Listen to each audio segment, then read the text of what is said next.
Before we begin, take a moment to get comfortable. Let your arms go heavy, your breath slow. And as you listen, feel free to leave a comment sharing what time it is, where you are, and what city or village you're listening from. It's love to know. And if you'd like more quiet stories like this one, don't forget to subscribe so they gently appear when you need them most. Now, let's begin. Long before the wind carried dust across the flat plains of southern Mesopotamia, before the marsh reeds whispered in the morning heat, a stepped mountain of baked brick rose from the earth. The people of yore called it simply the Temple Tower, but to later ages, it would be known as the Ziggurat of Ur, a colossal terraced pyramid built not for the dead, but for the gods themselves.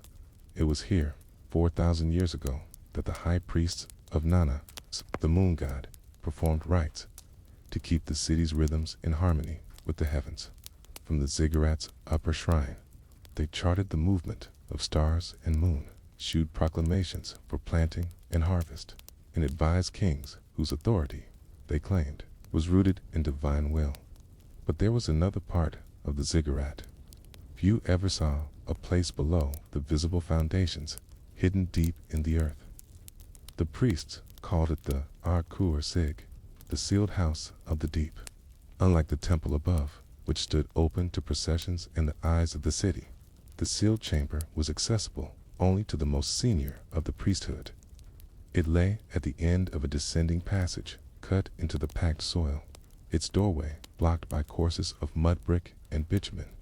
No one entered without a ceremony, and no one left without swearing an oath of silence. Why did they guard it so fiercely? Clay tablets, found much later in the ruins of scribal schools, hint at the reasons. They speak of a covenant between the city and the god, an agreement renewed each generation through offerings placed not on the altars above, but in the chamber below. These offerings were not meant to be seen again. They were sealed into the earth to anchor the city's prosperity, binding the god's favor in the ground beneath its feet. Some records list the kinds of things interred there: small statuettes of deities carved from lapis lazuli, baskets of barley sealed in clay jars, amulets of gold and carnelian, even written prayers pressed into tablets and wrapped in linen. Together, they formed a foundation deposit, a hidden treasury not of wealth for use, but of sacred pledges. Yet, the language on some tablets is deliberately vague. They refer to the things that must not be named or the gifts carried in darkness. One hymn suggests these might be tokens of past rulers, their regalia, or even parts of their burial equipment placed in the chamber to merge their legacy with the city's divine protection. Another text hints in oblique lines at objects that bind the hostile spirit and prevent its rising. By the time Ur fell to Elamite armies around 2000 BCE, the sealed chamber had already been renewed several times.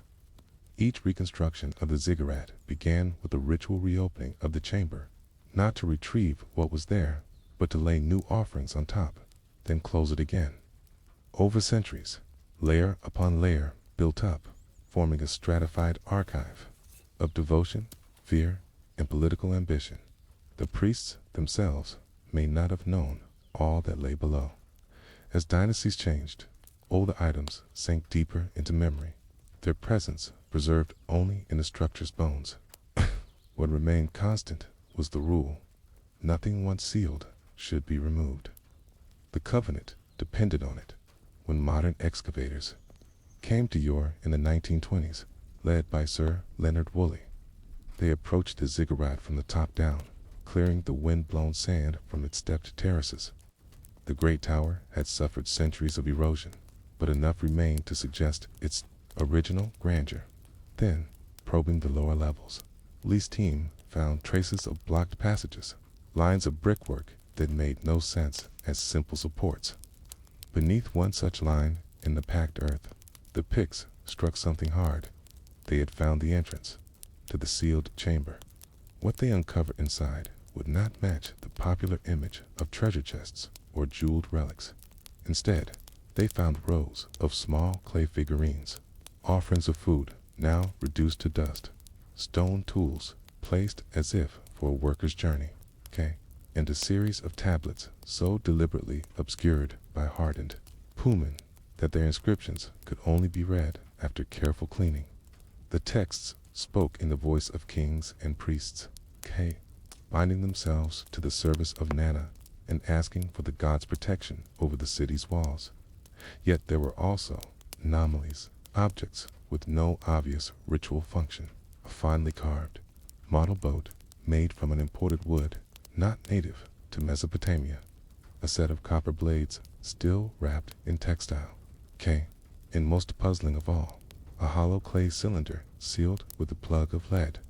When the excavators opened it, they found a rolled sheet of hammered gold, covered in symbols so faint they could barely be seen without angled light. To this day, scholars debate the meaning of those markings. Some call them a list of names. Others think they are star maps, or a stylized representation of the city's boundaries. Whatever their purpose, they were clearly not meant for casual viewing.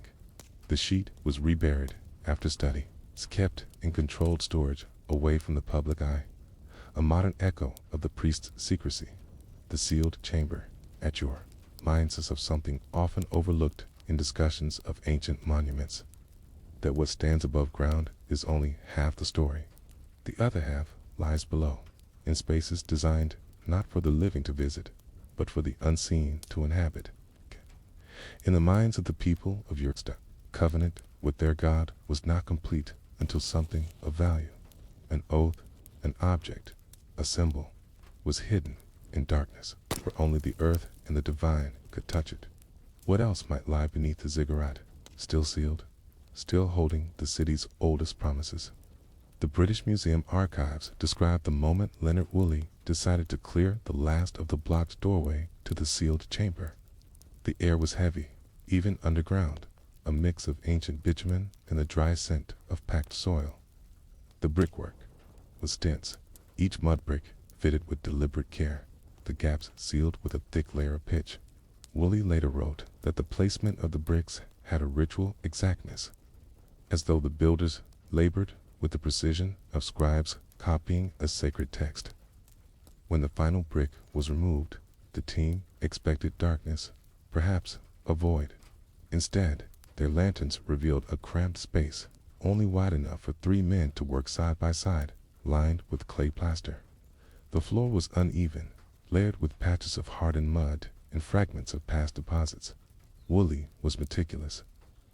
Every object was mapped before removal, and he ordered the soil sieved to recover the smallest of items. The contents were not arranged like a storeroom. They were embedded in the floor and walls, sealed in little niches, wrapped in textiles that had long since rotted away. The figurines came first. Most were no more than 15 centimeters high, molded from clay or carved from limestone. Some stood rigid, arms pressed to their sides. Others knelt or sat cross-legged. Many had large, inlaid eyes made of shell and bitumen, gazing upward in frozen devotion. They were placed in small groups, as if representing entire families or congregations. On the base of several figures, faint inscriptions named the donor, a practice common in Mesopotamian temple gifts. The food offerings were harder to identify. What Woolley's team described as lumps of clay were once baskets of grain sealed with mud stoppers. Traces of barley and dates were still embedded in the dried mass. In Mesopotamian belief, such offerings were not simply symbolic. They were thought to nourish the divine presence, just as the daily meals presented in the temple above did. The copper blades puzzled the excavators. Each was about the length of a man's hand, their edges still sharp despite centuries underground. Some were wrapped in textile bands, rare preservation due to the bitumen coating, and tied with palm fiber cord. In the absence of clear inscriptions, theories ranged from ritual tools to symbolic weapons meant to guard the chamber, but it was the model boat that drew the most speculation. Barely 50 centimeters long, it was carved from a pale, fine-grained wood, possibly cedar from Lebanon. Its form matched depictions of rivercrafts seen in Sumerian cylinder seals, flat-bottomed, with raised ends and a canopy amidships. On one side, near the bow, a faint carved emblem showed a crescent moon above a stepped structure, almost certainly representing Nana's ziggurat itself. Why would such a model be placed underground? One explanation points to Yor's identity. As a riverine and maritime hub, ships brought goods from the Persian Gulf, and the city's wealth depended on controlling water routes. Placing a boat in a foundation deposit could symbolize a safe journey for the city's fortunes, or perhaps a connection to the mythical river of the netherworld described in Sumerian hymns. The most mysterious find, however, was the clay cylinder sealed with lead. Woolley's team recognized it immediately as something unusual. Cylinders were often used for foundation inscriptions, rolled with text detailing the builder's name, titles, and pious acts. But the lead plug suggested an intent to protect the contents from both moisture and intrusion. When the plug was carefully removed, the cylinder yielded a rolled sheet of gold. It was thin enough to flex, but dense enough to hold a fine, incised pattern. Under magnification, the team saw that the surface was covered with faint linear marks, not cuneiform script, but an arrangement of dots, lines, and curves, unlike any writing Woolley had seen. The marks ran in ordered bands, some looping into closed shapes, others stretching into straight sequences. The pattern stirred debate.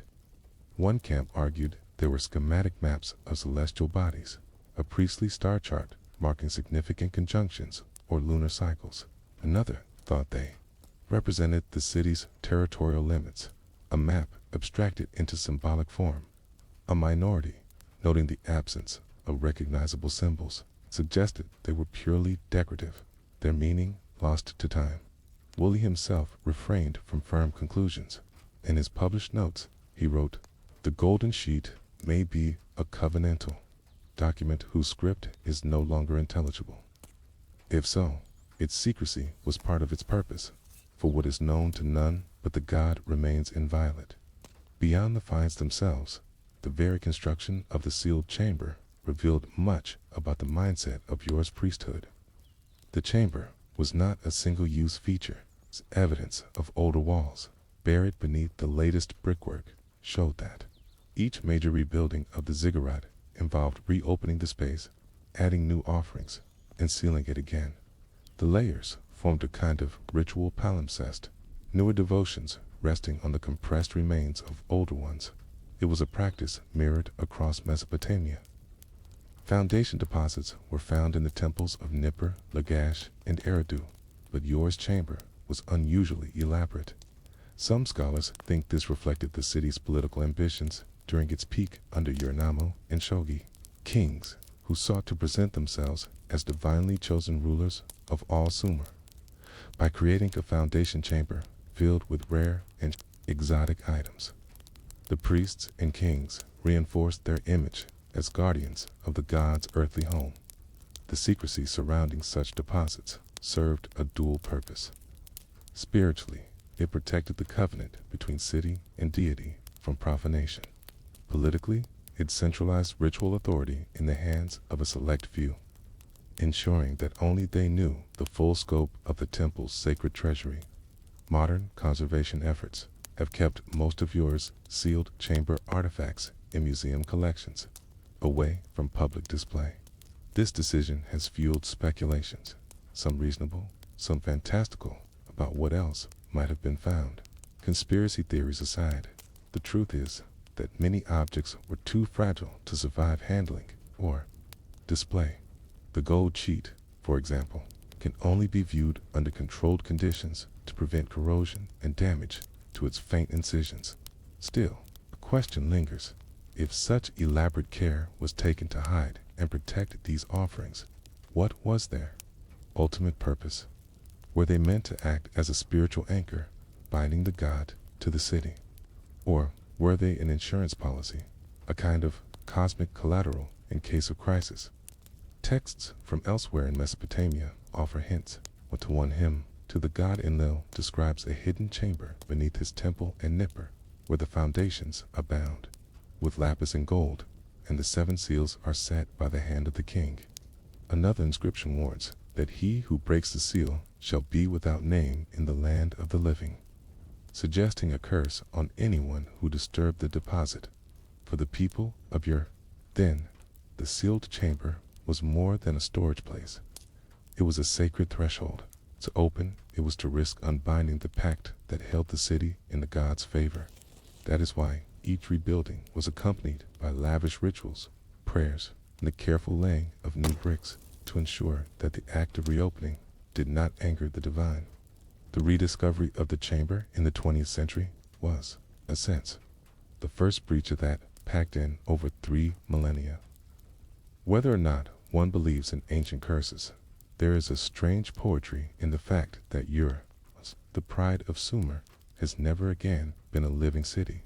The desert has reclaimed its streets, and only archaeologists, shepherds, and the occasional traveler walk its ruins, and beneath the reconstructed terraces of the Ziggurat, a coup in the silence below.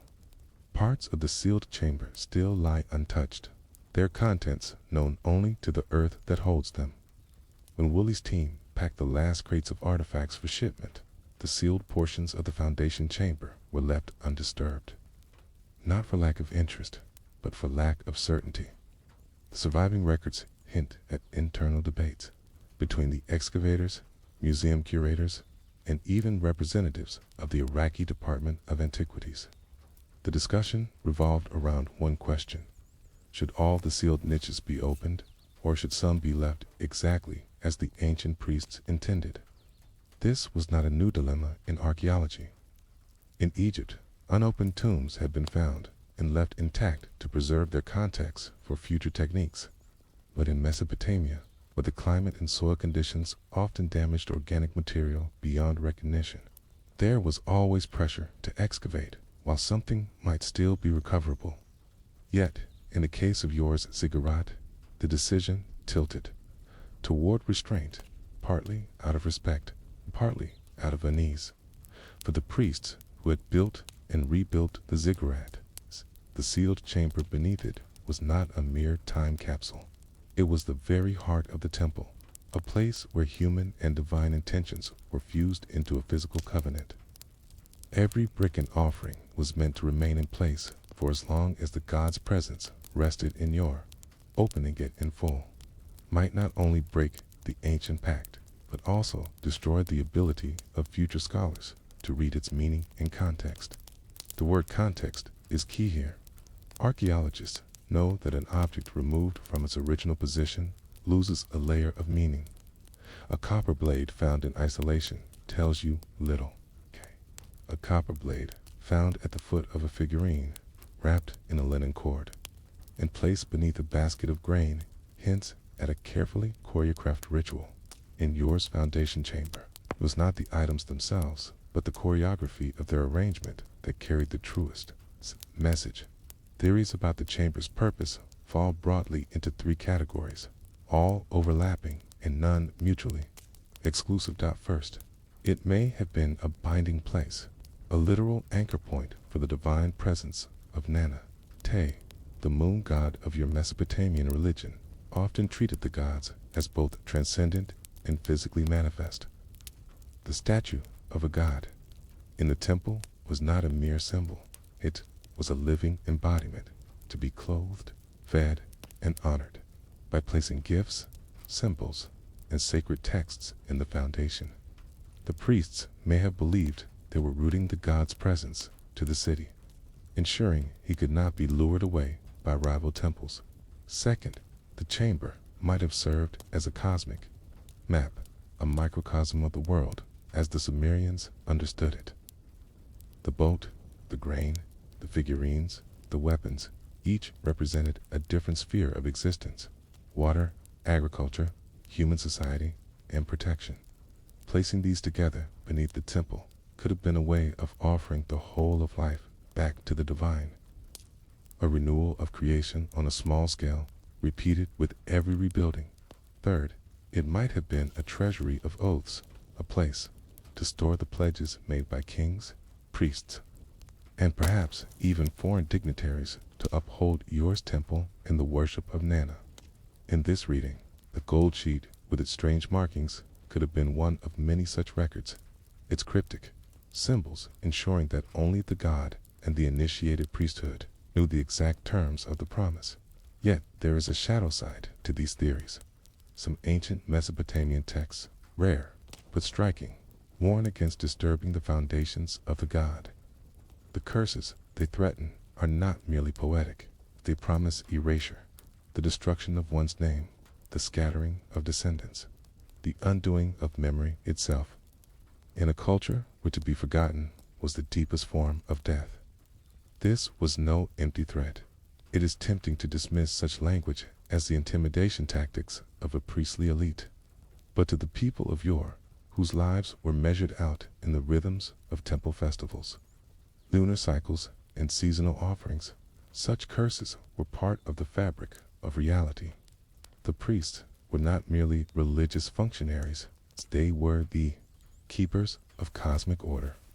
Their rituals did not just symbolize stability, they were stability. To breach the sealed chamber without proper rites would be to invite the unmaking of that order. This belief in things that must not be named is echoed in myths about the underworld. The Sumerian underworld, Kor, was not a place of torment, but it was a realm of silence and finality. Its gates were guarded by beings who demanded that the living abandon certain words, gestures, and possessions before entering. One hymn warns, "The one who speaks the forbidden name shall not return from the road to Kor." Some scholars have wondered whether the foundation deposits were, in part, offerings to the underworld. The logic is indirect. The temple honored Nana, but the stability of the city also required the appeasement of darker forces. Placing gifts, grain, tools, perhaps even human representations beneath the ziggurat might have been a way to feed the underworld and prevent it from claiming more than its share. The connection becomes clearer when one recalls that ziggurats were not simply lofty platforms to bring temples closer to the heavens. They were also seen as cosmic axes, joining the realms of sky, earth, and the underworld. The temple at the top was the god's dwelling, but the foundations sank deep into the sacred soil, touching the threshold of Kor to seal offerings. At that depth was to speak in ritual form to both ends of the axis, to the god above and the powers below. When Willie published his findings in the late 1920s and early 1930s, he avoided speculation about curses or underworld offerings, preferring to emphasize the artistry and craftsmanship of the objects. But in private correspondence, preserved in museum archives, there are hints of a more cautious tone. In one letter, he described a night when, after the first breach of the chamber, sudden sandstorms swept over the site, forcing work to halt for 2 days. To modern eyes, this is coincidence. To ancient Mesopotamians, it would have been a sign. Whether or not one believes in omens, the decision to leave part of the chamber sealed ensured that Ur retains some of its ancient mystery. Visitors today, walking the reconstructed terraces of the Ziggurat, see only the outer shell. Beneath, in the darkness, whatever remains in those untouched niches is still exactly as the last priest placed it more than 4,000 years ago. Could modern archaeology recover them? Technologically, yes. Ground-penetrating radar, micro-drilling, fiber optic cameras could map the space and sample its contents without wholesale excavation. The question is not capability, but intent. Would we learn more from opening the chamber than from leaving it as a sealed time capsule for a future generation? Perhaps one with even better tools or with questions we have not yet thought to ask.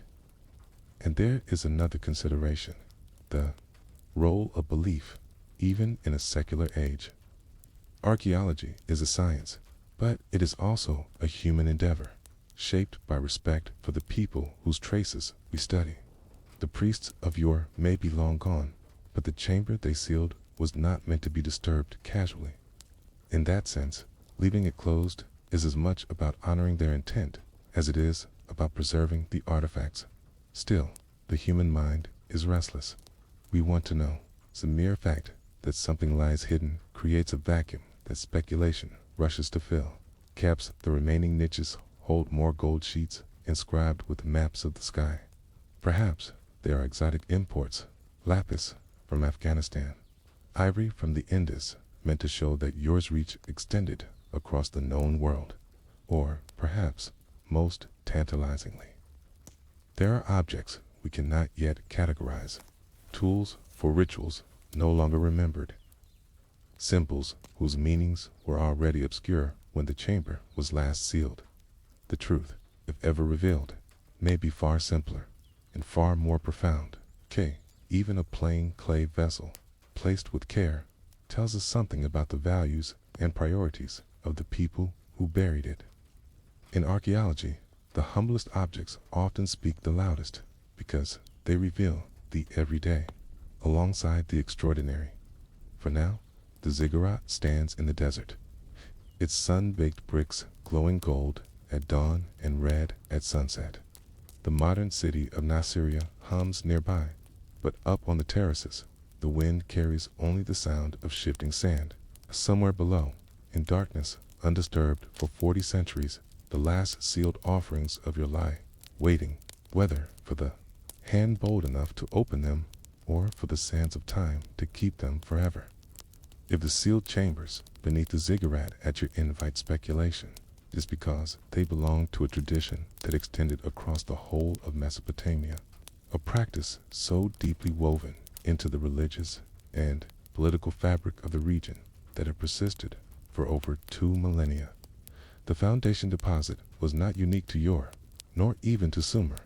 It was a ritual act known in Akkadian, Babylonian, and Assyrian contexts, adapted by each city-state to fit its own theology, yet retaining a core set of meanings in its simplest form. A foundation deposit was exactly what the name suggests, a set of offerings placed in the lowest levels of a building, often at key points such as the corners or central axis. But it was never just a construction token. In the Mesopotamian worldview, the moment a structure was founded was the moment it was most vulnerable, a liminal time, when the boundary between worlds was open and the fate of the building could be influenced for good or ill. To place gifts to the gods, protective symbols, and sometimes even written appeals into the earth, was to secure divine favor from the first brick onward. Your surviving examples are among the best known because of Woolley's meticulous excavation and record keeping, but they are far from the only ones. In the ruins of the Ina temple at Uruk, dating from the late 4th millennium BCE, archaeologists found foundation boxes containing clay cones impressed with inscriptions dedicating the building to Inanna, the goddess of love and war. These cones were not decorative. They were meant to remain buried. The inscriptions declared the name of the ruler who commissioned the temple, tying his legacy to the sacred structure for as long as the building endured. In the north, at the city of Assur, Assyrian kings followed similar customs. Foundation deposits there sometimes included miniature tools, bronze, chisels, axes, and saws, symbolizing the king's role as both builder and restorer of the god's house. These tools were not functional. It was statements in metal, a way of saying that the labor of construction was itself an offering. One striking find comes from the Temple of Ishtar in Nineveh. Beneath its floor, excavators uncovered a set of small clay figurines representing various supernatural beings, protective spirits, warriors, and hybrid creatures combining human and animal features. They were arranged in deliberate order, facing specific directions, as if stationed like guards. In Mesopotamian belief, such figures could act as apotropaic agents, warding off evil influences that might threaten the temple or its worshippers. It is possible that similar guardians once stood beneath the ziggurat of Ur, unseen but symbolically vigilant.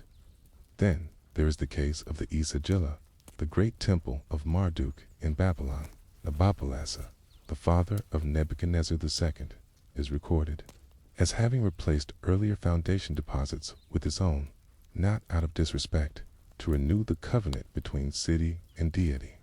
His inscriptions, engraved on stone tablets, included blessings for those who maintained the temple and curses for those who neglected it.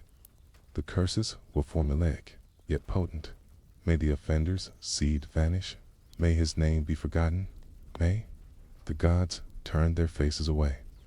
This language is almost identical to texts found elsewhere, suggesting a shared cultural script for sealing sacred spaces. Patterns emerge from these examples. Foundation deposits typically combined three kinds of objects: inscriptions to name the builder, the god, and the purpose of the structure, ensuring both divine and human memory; symbolic items, tools, weapons, vessels, or figurines that represented the activities and protections the building would need; offerings, materials of value such as metals, precious stones, or rare imports, signaling devotion and the ability to marshal resources. Yours, Ziggurat, fits squarely into this pattern, though the presence of certain items, like the small model boat Wooly, found hints at additional layers of meaning tied to the moon god, Nana's association with waterways and the cosmic journey. What makes your distinct is the scale of its ziggurat and the longevity of its religious significance. While many temples were rebuilt or repurposed over the centuries, your ziggurat retained its sacred identity across political shifts. From Sumerian to Akkadian to Babylonian control, each ruler who repaired or expanded it added his own foundation. Deposits, layering centuries of offerings beneath the structure. This continuity means that beneath its base there may be deposits from multiple eras, a stratigraphy not just of soil and brick, but of belief itself. It is here that comparisons with other multi-period sites become especially revealing. 8. Nippur, the religious heart of Sumer. The temple of Enlil was rebuilt at least 7 times. In its foundations, archaeologists found deposits from different centuries stacked atop one another, each sealed in its own niche or container. In some cases, later builders carefully preserved earlier deposits by creating new ones nearby rather than disturbing the old. This suggests that the act of leaving the earlier offerings untouched was itself a way of honoring the god, respect for the sanctity of past devotions. If the priests of yore followed a similar practice, then the untouched niches Wooly left may contain not just one deposit, but a palimpsest of them: early Sumerian offerings, later Akkadian additions, and perhaps Neo-Babylonian renewals. Each would have been placed with specific rites, possibly involving music, incense, recitation of hymns, and libations poured into the earth. Foundation rituals, though only partly recorded in surviving texts, seem to have been elaborate. The temple hymns and building inscriptions sometimes describe the king holding a ceremonial basket of bricks, carrying it to the construction site, and laying the first brick himself. Priests would then perform purifications, using water drawn from a sacred source, often the Euphrates or a temple. Deposit would be placed with invocations, calling on the god to dwell in the house and bless its people. In some cases, animals were sacrificed nearby, their blood marking the ground as consecrated. Why all this care? In Mesopotamian cosmology, a temple was not just a place for worship. It was the literal dwelling of the god on earth, a stabilizing point where divine and human orders intersected. Its foundations were more than physical supports. They were metaphysical anchors, tying the city's fate to the will of the divine. To weaken or neglect them was to invite disaster, not metaphorical disaster, but tangible political and environmental calamity. Even the materials chosen for foundation offerings carried meaning. Lapis lazuli, imported from distant Afghanistan, was associated with the heavens. Carnelian with vitality. Gold with the sun and eternal brilliance. Silver with the moon and purity. Shells from the Persian Gulf evoked the life-giving waters. Cedarwood from Lebanon symbolized strength and incorruptibility. Each material was a prayer in tangible form, seen in this light. The sealed niches beneath your ziggurat are less like storage boxes and more like written prayers in a forgotten language. The words are the objects, their arrangement, their materials, and the space they inhabit. To open them without understanding would be like tearing a page from a sacred text and holding it, up without context. The meaning would be incomplete, perhaps irretrievably lost. Modern parallels can be drawn from other finds that remained sealed until recently.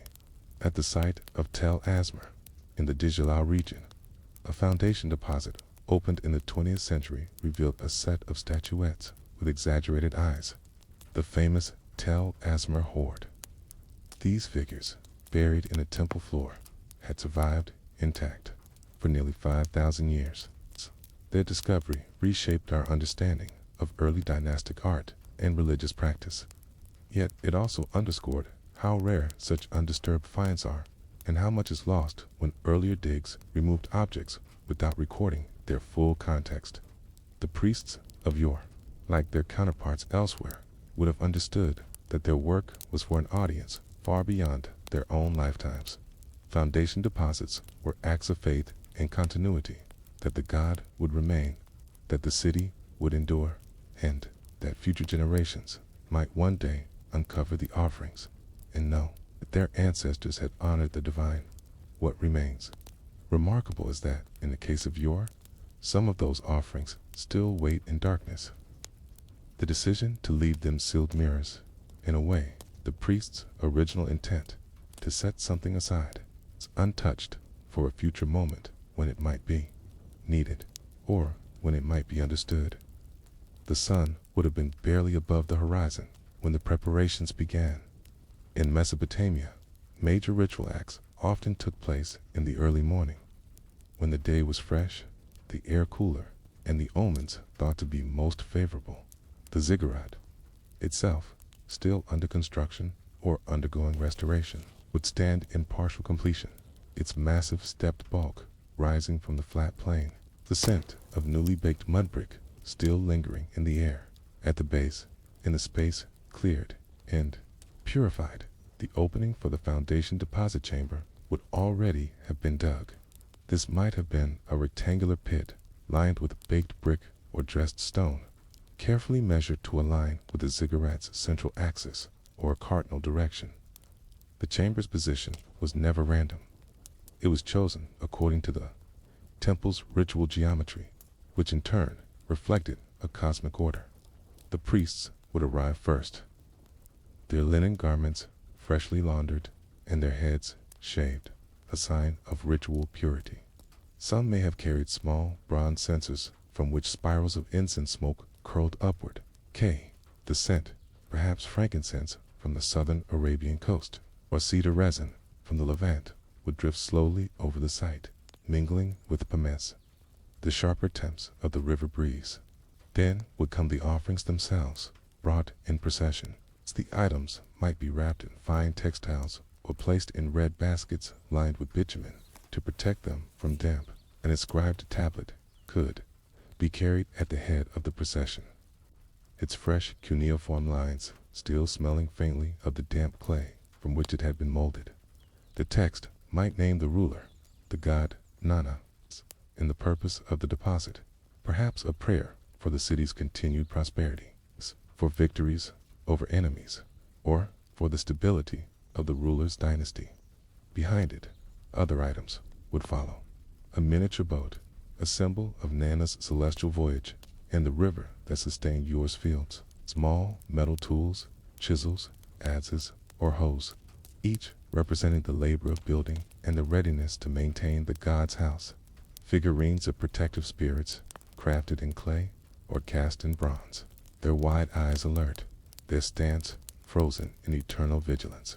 Precious stones or metals, a piece of lapis lazuli, polished to a deep blue, beads of carnelian, glowing orange-red, core thin sheets of gold, hammered so fine they could be folded into a palm-sized packet. Each object would be placed deliberately, not merely stored, but positioned according to a pattern that only the temple's senior priests fully understood. A protective figure might be set facing outward at a corner, as if to watch over the ziggurat's unseen edges. A model tool could be placed near the center, a quiet declaration that work on the god's dwelling was both a gift and an ongoing duty before anything went into the chamber. However, the ground itself would be blessed. The senior priest, perhaps holding a staff or scepter as a symbol of office, would sprinkle water over the pit, water drawn not from an ordinary well, but from a sacred source, possibly the Euphrates at a point designated as pure, or a temple cistern. The water would be accompanied by murmured incantations, not shouted, but spoken in a low, even tone, meant as much to calm and steady the participants as to carry meaning to the divine. The recitations might call upon Nana by his many names: Sun, Lord of the bright crescent, guardian of the tides of time. Each name carried with it an aspect of the god, a reminder of why the ziggurat existed and why it needed protection. Some lines might refer to Yor's role as a center of trade and law, binding the city's prosperity to the god's favor. Once the blessing was complete, the items would be lowered into the chamber, one by one. This was not a hurried process. Placement could be accompanied by a brief spoken dedication. May this lapis secure the blessing of the heavens. Or may this tool keep the god's house strong. The words, like the objects, were meant to endure, not in physical form, but in the divine record, acts that the god would remember when all was in place. There might be a final layer of offerings, grains, perhaps, or a small libation, of beer or wine poured into the chamber. Grain symbolized life and fertility. Beer and wine were gifts of transformation, made from humble crops, but turned into something more through human skill. Then the covering began. The chamber might be sealed with a slab of stone or a tightly fitted set of baked bricks, each joint packed with bitumen to keep out water. The act of sealing was itself symbolic. Closing the chamber not only preserved the objects physically, it also fixed the ritual in time. It marked the end of the offering and the beginning of its long, silent watch beneath the ziggurat. As the final layer went on, second set of words might be spoken, not blessings, but warnings. These could be the curses found on other Mesopotamian foundation tablets, aimed at anyone who might disturb the deposit. The language could be uncompromising. May he who removes this be struck down by Nana's hand. May his name vanish from the tablets of the living. May his seed not endure. Such phrases were not intended as theatrical threats, but as binding statements, believed to carry real force. After the chamber was closed, the priests might pour another libation over the sealed surface, letting the liquid run into the small cracks before the next layer of construction began. This was both a final act of consecration and a practical way to mark the spot, so that future restorers, if they came, would know a sacred deposit lay below. Finally, the masons would return to their work, laying new bricks over the sealed chamber as if it had never been opened. By the end of the day, the place where the ritual had occurred would be indistinguishable from the rest of the ziggurat's base. The offering would vanish from sight, its presence marked only in the memories of those who had participated, and in the hope that Nana himself would continue to look favorably on your dot in the centuries that followed. Those who repaired or rebuilt the ziggurat may have known where earlier deposits lay, or they may have chosen to place new ones in fresh locations, leaving the old untouched. Each time, the sequence would have been similar: purification, procession, blessing, placement, sealing. The details might vary, the choice of offerings, the style of inscription, but the logic remained constant. The sacred building was not simply constructed. It was anchored in the divine realm through acts meant to resonate for generations. This, perhaps, is why the untouched chambers Woolly found still carry such weight in the imagination. They are not random caches of objects. They are the frozen remains of a moment when human hands sought to bind their work to the eternal. To open them would not just reveal artifacts, it would break a seal set with prayers and curses thousands of years ago. And so they remain quiet, hidden, untouched. The work of priests who moved with slow purpose on a morning long past. Sealing not just objects in the earth, but a city's faith in the enduring presence of its God. When Leonard Woolley's excavation team brushed away the last layers of earth from the Ziggurat's base in the 1920s and 1930s, they found themselves face to face with the same kind of sealed chambers that had been prepared under the watch of the Sumerian priests. Time had eroded much of the superstructure, the bricks weathered, the once sharp corners softened by centuries of wind and rain, but the chambers themselves, lined in carefully placed bricks, packed with bitumen to keep out moisture, had endured. Some had already been disturbed in antiquity, perhaps when later kings carried out repairs or expansions, but others appeared untouched. Inside these, the excavators found the types of items described in ancient records: foundation tablets with cuneiform inscriptions, small figurines, tools in miniature, and objects of precious stone. The finds were remarkable, not because they were beautiful, though many were, but because they were so clearly meant to be there, arranged with deliberate care. The inscriptions were often formulaic, naming the ruler who had sponsored their work and invoking the god Nana for protection. Yet, as archaeologists studied them, they realized these tablets were more than just announcements. They were like time capsules, each one providing an unaltered voice from a specific year, tied to a specific building phase. Unlike the later, often idealized historical texts that celebrated a king's reign, these tablets spoke in the moment. Their purpose focused on the god, the building, and the continuity of the city. The deeper significance of these sealed spaces lies in what they represent for modern archaeology. In the ancient world, the priests and builders were not simply creating structures to be admired.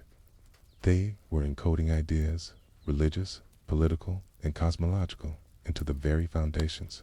For archaeologists, this means that a sealed chamber can be as informative as a buried library, because the act of sealing was itself a message. Yet, even with all the tools of modern science, there is a profound reluctance to disturb certain deposits. This is partly a matter of respect. Many cultures, ancient and modern, view foundation offerings as inviolable, but it is also a matter of preservation. Once a chamber is opened, its contents are exposed to air, light, and moisture, which can begin the process of deterioration almost immediately. In some cases, archaeologists have learned more from not opening a deposit than from taking it apart. Instead, researchers now often use non-invasive methods. Ground-penetrating radar can reveal voids beneath structures, terrace nets. Imaging, a technique adapted from medical scanning, can sometimes detect the density and shape of objects within. In a few cases, neutron scanning has been used to peer through clay and stone, revealing the outline of figurines or the arrangement of tablets without shifting a single brick. These approaches allow scholars to study the composition and placement of the objects while leaving the chamber intact. Why is this important? Because context is everything in archaeology. In the past, too many treasures were removed without recording their exact positions, stripping away the information that might have explained their purpose. With foundation deposits, the relationship between objects can be as significant as the objects themselves. It's the way a figurine faces, the order of the tablets, the placement of tools in relation to the cardinal directions. All can carry symbolic meaning. Disturbing that arrangement too soon means losing data that future technologies might one day interpret more fully. In the case of yore, the Ziggurat's sealed chambers also tell us about the city's connections to the wider world. Elises, The materials, when small samples can be taken from disturbed deposits, reveal a network of trades stretching across thousands of kilometers. Lapis lazuli from Afghanistan, carnelian from the Indus Valley, cedar from Lebanon, copper from Oman, all ended up under the ziggurat. These were not random acquisitions. Each was chosen for its color, rarity, and symbolic associations. To place such materials in the ground was to weave the farthest edges of the known world into the spiritual heart of Yadat. There is also a political dimension. A ruler who built or restored the ziggurat would have his name inscribed on a foundation tablet, not simply as a record, but as a claim to legitimacy. The deposit linked him to the divine order, just as his predecessors had done. In a way, the sealed chambers formed a hidden lineage, a sequence of rulers, each leaving their mark beneath the same sacred structure. When modern archaeologists read these tablets, they are reading the city's hidden genealogy. Some researchers have even suggested that the placement of multiple deposits over time created a layered effect. Not just physically, but cosmologically. The deepest layers, from the earliest kings, lay closest to the earth, the primal ground from which life came. The later ones rose closer to the surface, nearer to the human realm. This vertical symbolism mirrored the ziggurat's own design, its lowest levels rooted in the earth, its upper tiers reaching toward the sky. And yet, perhaps the most remarkable thing about these deposits is their endurance. In a city that has been abandoned for millennia, in a region that has seen conquest, erosion, and looting, these sealed spaces have survived. They are not flashy, not on display to tourists. Many remain unseen by anyone alive today. But their quiet persistence is exactly what makes them powerful. They are still doing their job, just as the priests intended, guarding the foundation, maintaining the bond between the god and the city. Even if the city itself has long since crumbled, for modern people, this can be strangely moving. In an age when so much is temporary, the idea that someone could place an object in the earth and expect it to matter thousands of years later is almost unimaginable. And yet, it happened. We stand above those sealed bricks, knowing that beneath them lies a message, not to us, but to the divine that has been in place since before our languages, our maps, our histories. In this way, the unopened chambers beneath the ziggurat at Ur are both archaeological evidence and a kind of philosophical reminder. They tell us that human beings, across cultures and centuries, have always sought to anchor themselves in something permanent. The priests may have spoken their words to Nana, but the echo of those words, or at least the intention behind them, still reaches us. We understand the impulse, even if the details of the ritual have faded. This is why scholars continue to study the deposits without destroying them. There is always the hope that future technology will allow us to learn more with even less disturbance. And there is a growing recognition that some mysteries may be worth preserving in their sealed state. In a way, the unopened chamber is itself part of the heritage, not just the contents, but the fact that they remain exactly as they were, placed. So, when we think of what ancient priests sealed beneath the ziggurat at Ur, we are not just thinking of gold or lapis or clay tablets. We are thinking of an entire worldview encased in brick, a belief that the stability of a city could be bound into the earth, that divine favor could be made tangible, that a building could have not just walls and roof, but a spiritual heart. And perhaps the most fitting tribute we can pay to that worldview is to let it remain where it is, untouched, unaltered, still keeping watch, just as it has for more than 4,000 years. By the mid-19th century, the Ziggurat of Ur was little more than a jagged mound on the Mesopotamian plain. Its outer walls, stripped of much of their baked brick, facing by centuries of wind and looting, stood as slanted, weathered ridges of clay to the Bedouin tribes who camped nearby. It was simply one of many ancient ruins dotting the desert. Impressive, yes, but silent, its original meaning long forgotten. the earliest modern visitors approached, not as archaeologists, but as curious travelers and sometimes treasure hunters. They were guided by local knowledge that this was the place called Tel el Mukair, the Mound of Bitumen, a name that hinted at the thick black mortar that still clung to some of its bricks. In an era when European scholars were only beginning to decipher cuneiform, the connection between this mound and the biblical Ur of the Chaldees was a tempting speculation. Missionaries, diplomats, and adventurers alike spoke of it as if it might be the very city of Abraham.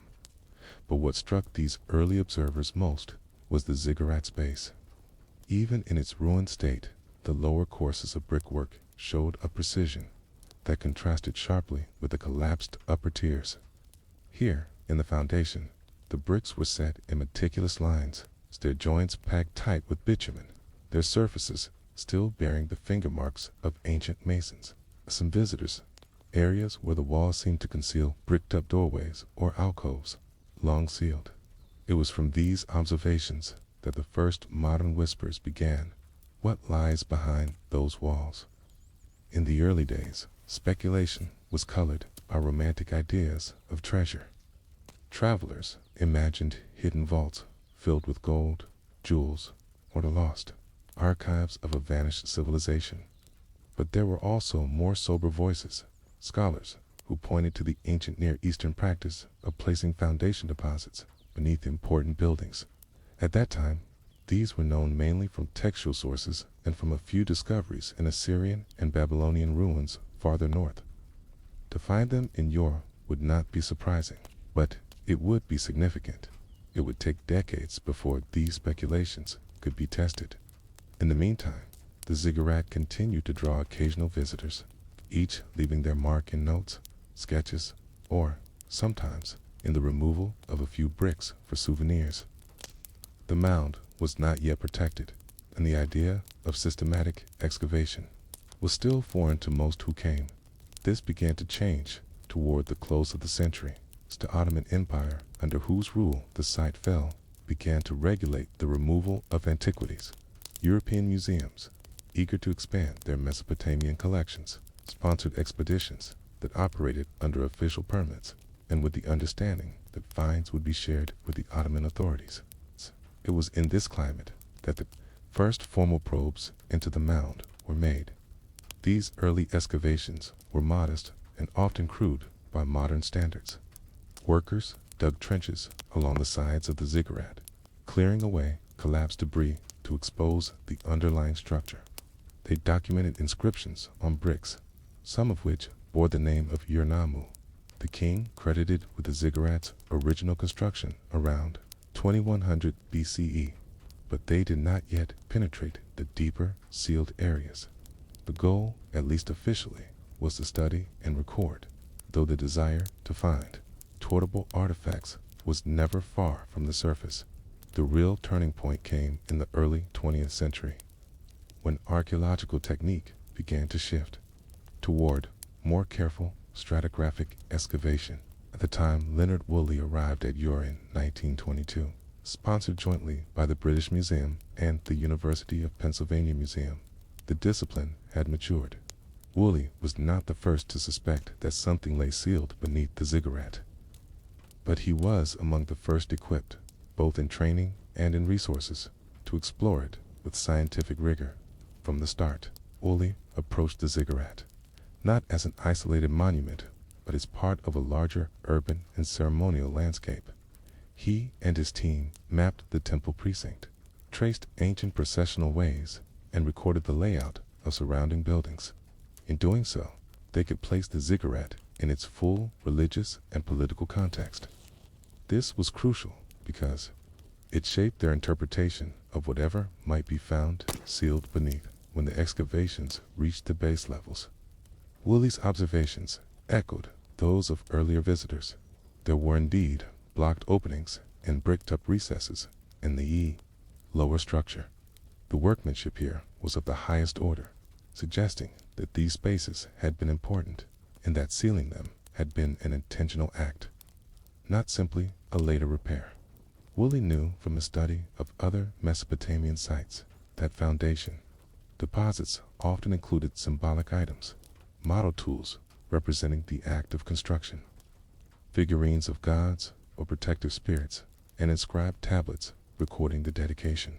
But Ur was a city of exceptional prominence. Its ziggurat, a focal point of the moon god Nana's cult.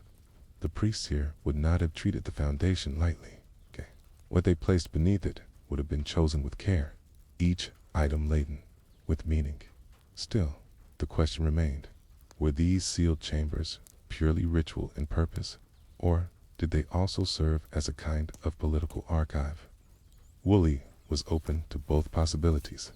The kings of yore had been as much politicians as they were religious patrons. By embedding their names and deeds in the ziggurat's foundation, they could tie their reigns permanently to the city's most sacred space. A future restorer, unsealing the chamber centuries later, would find not just offerings to the god, but also a statement of legitimacy, a reminder that this ruler, too, was part of the divine order. As Woolley's team began carefully opening some of the disturbed chambers, they did indeed find such items. There were inscribed clay cones and tablets, each bearing the ruler's name and a prayer for the building's endurance. There were miniature vessels and figurines, some in precious materials like lapis, lazuli, and carnelian. And there were model tools, tiny chisels, adzes, and baskets, symbols of the labor that had gone into the construction. Everything was arranged deliberately, often oriented toward the cardinal points, as if aligning the offerings with the cosmic order. Yet there were also surprises. In a few cases, the inscriptions included details that went beyond the formulaic. One tablet mentioned the repair of damage caused by a flood, a natural disaster, otherwise unknown in the written record of yours later kings. Another included the names of officials involved in the project, hinting at a broader administrative network. These details suggested that the foundation deposit could also serve as a historical marker, preserving information that might not be recorded elsewhere. The more Woolley found, the more he became convinced that these sealed spaces were a form of communication across time. They spoke to the gods, yes, but also to future generations, future kings, future priests, perhaps even to strangers who might one day uncover them. They were, in a sense, both sacred and archival, and yet, for every chamber opened, there were others left untouched. Woolley understood that each sealed space was finite. Once opened, it could never be restored to its original state. He made choices, opening only those already damaged or those that could provide comparative data. The rest he left in place, sealed as they had been for millennia. This restraint would shape the work of later archaeologists who increasingly viewed unopened deposits as resources to be studied with non-invasive methods. But in Woolley's day, it was enough simply to acknowledge that some things should remain as they were. Even now, a century later, many of the sealed chambers beneath the ziggurat remain unexplored. Their contents are matters of informed speculation. Are there more foundation tablets, perhaps from rulers whose names are otherwise lost? Are there exotic materials that would expand our picture of yours trade connections? Could there even be unique ritual objects preserved only here? We cannot know, and perhaps that is part of their enduring power. For the people of ancient Ur, the act of sealing these items was as important as the items themselves. It was a closing gesture, a final word in a ritual dialogue between humanity and the divine. For us, standing above the same ground, the seal still holds, and with it, the layered meanings of an act performed 4,000 years ago. In the decades following Leonard Woolley's work, the ziggurat at Ur entered a new phase of study. At the mid-20th century, archaeology had begun to evolve beyond the pickaxe and spade methods of the early explorers. A slow, deliberate shift took place from excavation as the primary means of knowledge to an emphasis on preservation, context, and increasingly scientific imaging. The sealed chambers Woolley had left untouched now became test cases for this more cautious approach. The first hints of what lay within these unopened spaces came not from high-tech equipment, but from environmental observation. Archaeologists noticed subtle temperature differences along the ziggurat's lower brickwork, even on days without direct sun. The idea emerged that the bricked-up recesses might trap air differently from the solid core, creating tiny variations in heat retention. This was noted in field journals, but for years could not be acted upon. It was not until the 1970s that the first real non-invasive experiments began, using portable, ground-penetrating radar, a technology still in its infancy. Researchers from the University of Baghdad scanned parts of the ziggurat's base. The data was crude, more suggestion than certainty, but it hinted at voids behind the sealed walls. These were not irregular gaps caused by collapse. The shapes were rectangular, deliberate, and consistent in size. The radar also detected differences in density, suggesting that the chambers contained a mix of materials, some denser than brick. The equipment at the time lacked the resolution to reveal more, but the fact that the sealed spaces were clearly not empty rekindled interest. Academic papers began to speculate. Could there be undisturbed foundation deposits here, preserved exactly as the priests had left them? Or perhaps ritual paraphernalia, whose fragility had made excavation risky? The debate was lively but unresolved. By the late 1990s, advances in imaging changed the conversation. Thermal cameras, far more sensitive than those of previous decades, began to pick up detailed heat maps of the ziggurat's base. These revealed a curious pattern. Some sealed chambers consistently showed cooler internal temperatures than others, even when all were shaded. This was interpreted as a sign of differing contents, perhaps dense stone objects in some chambers, hollow ceramic vessels in others. Few areas even suggested the presence of metal, given the way heat signatures behaved. The possibility of metal immediately raised the question of corrosion. These were indeed ancient ritual items, perhaps copper or bronze tools, even small silver figurines.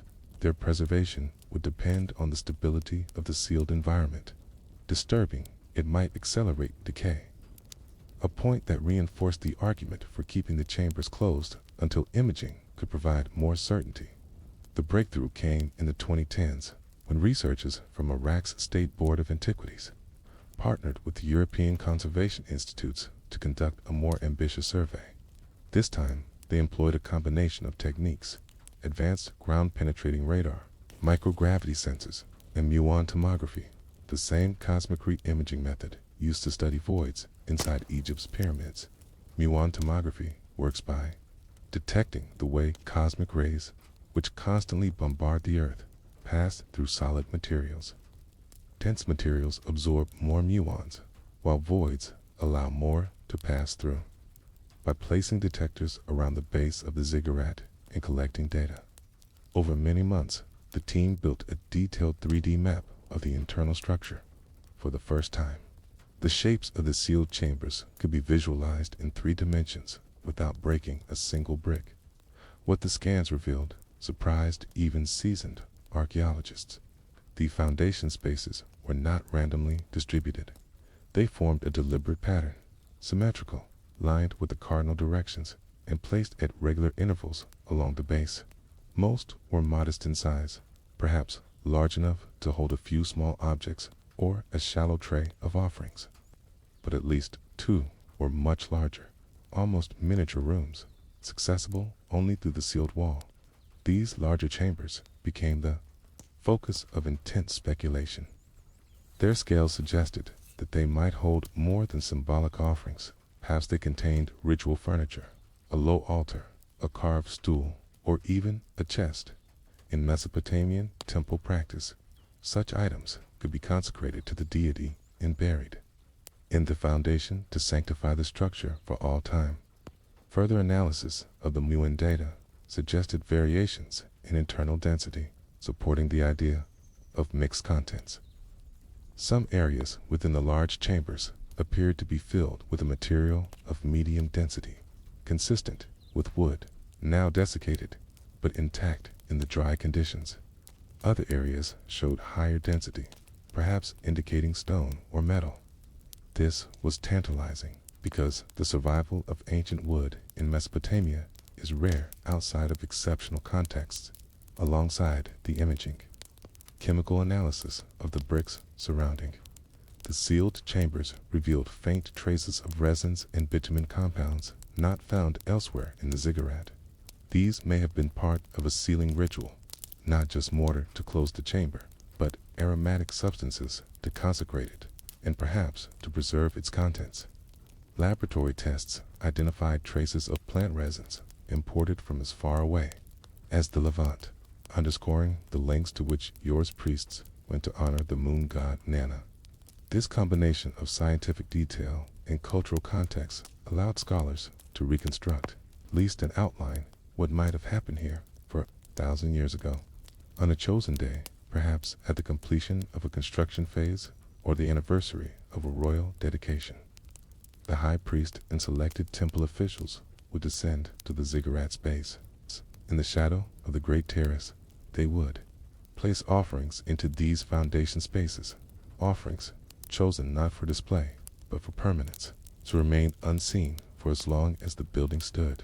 The contents may have included model tools to symbolize the labor of building, figurines representing protective deities, inscribed tablets recording the dedication, and rare or exotic materials to honor the god.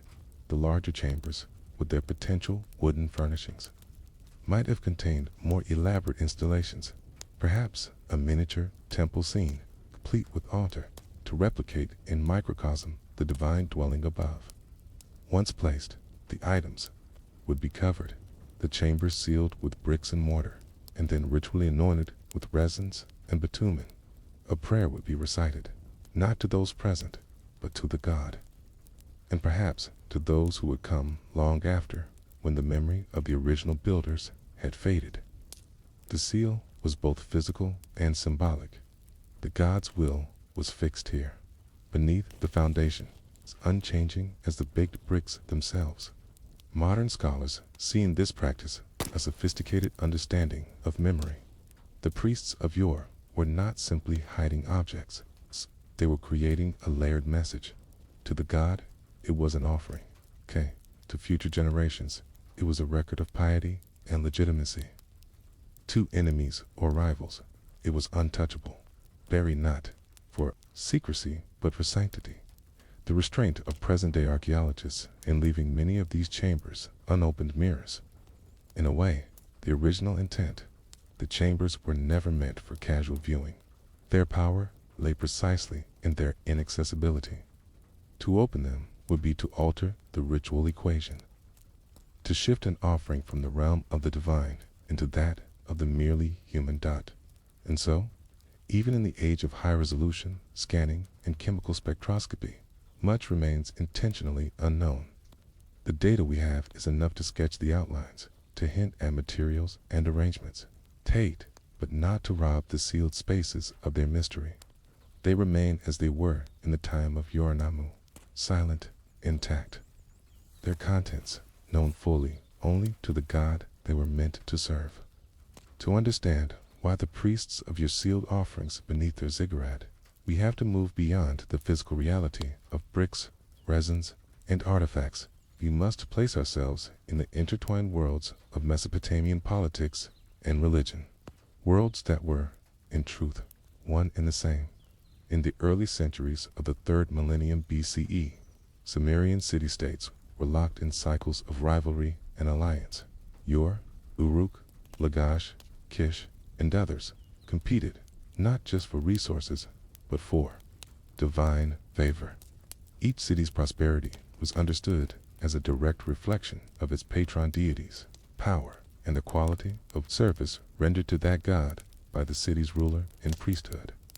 To lose a war was not just a military defeat, it was an implicit statement that one's god had been neglected or had withdrawn favor. The ziggurat was the physical and spiritual center of the city, was the most visible proof of devotion. It rose high above the surrounding houses, its terraces gleaming in the sun, its staircases drawing the eye upward to the temple shrine at the summit. But the visible grandeur was only half the story.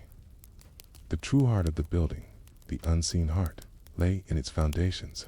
Here, in the sealed chambers beneath the base, offerings were made, not for the eyes of the citizens, nor for the admiration of foreign visitors, but for the God alone.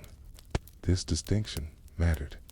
Public rituals could impress allies and intimidate rivals, but private, concealed dedications were acts of intimacy between ruler, priesthood, and deity. They said, "This bond is deeper than public ceremony. It is hidden, unshakable, eternal." For a ruler like Urnamo, the king traditionally credited with commissioning the Ziggurat at the foundation deposits were as much political tools as religious ones.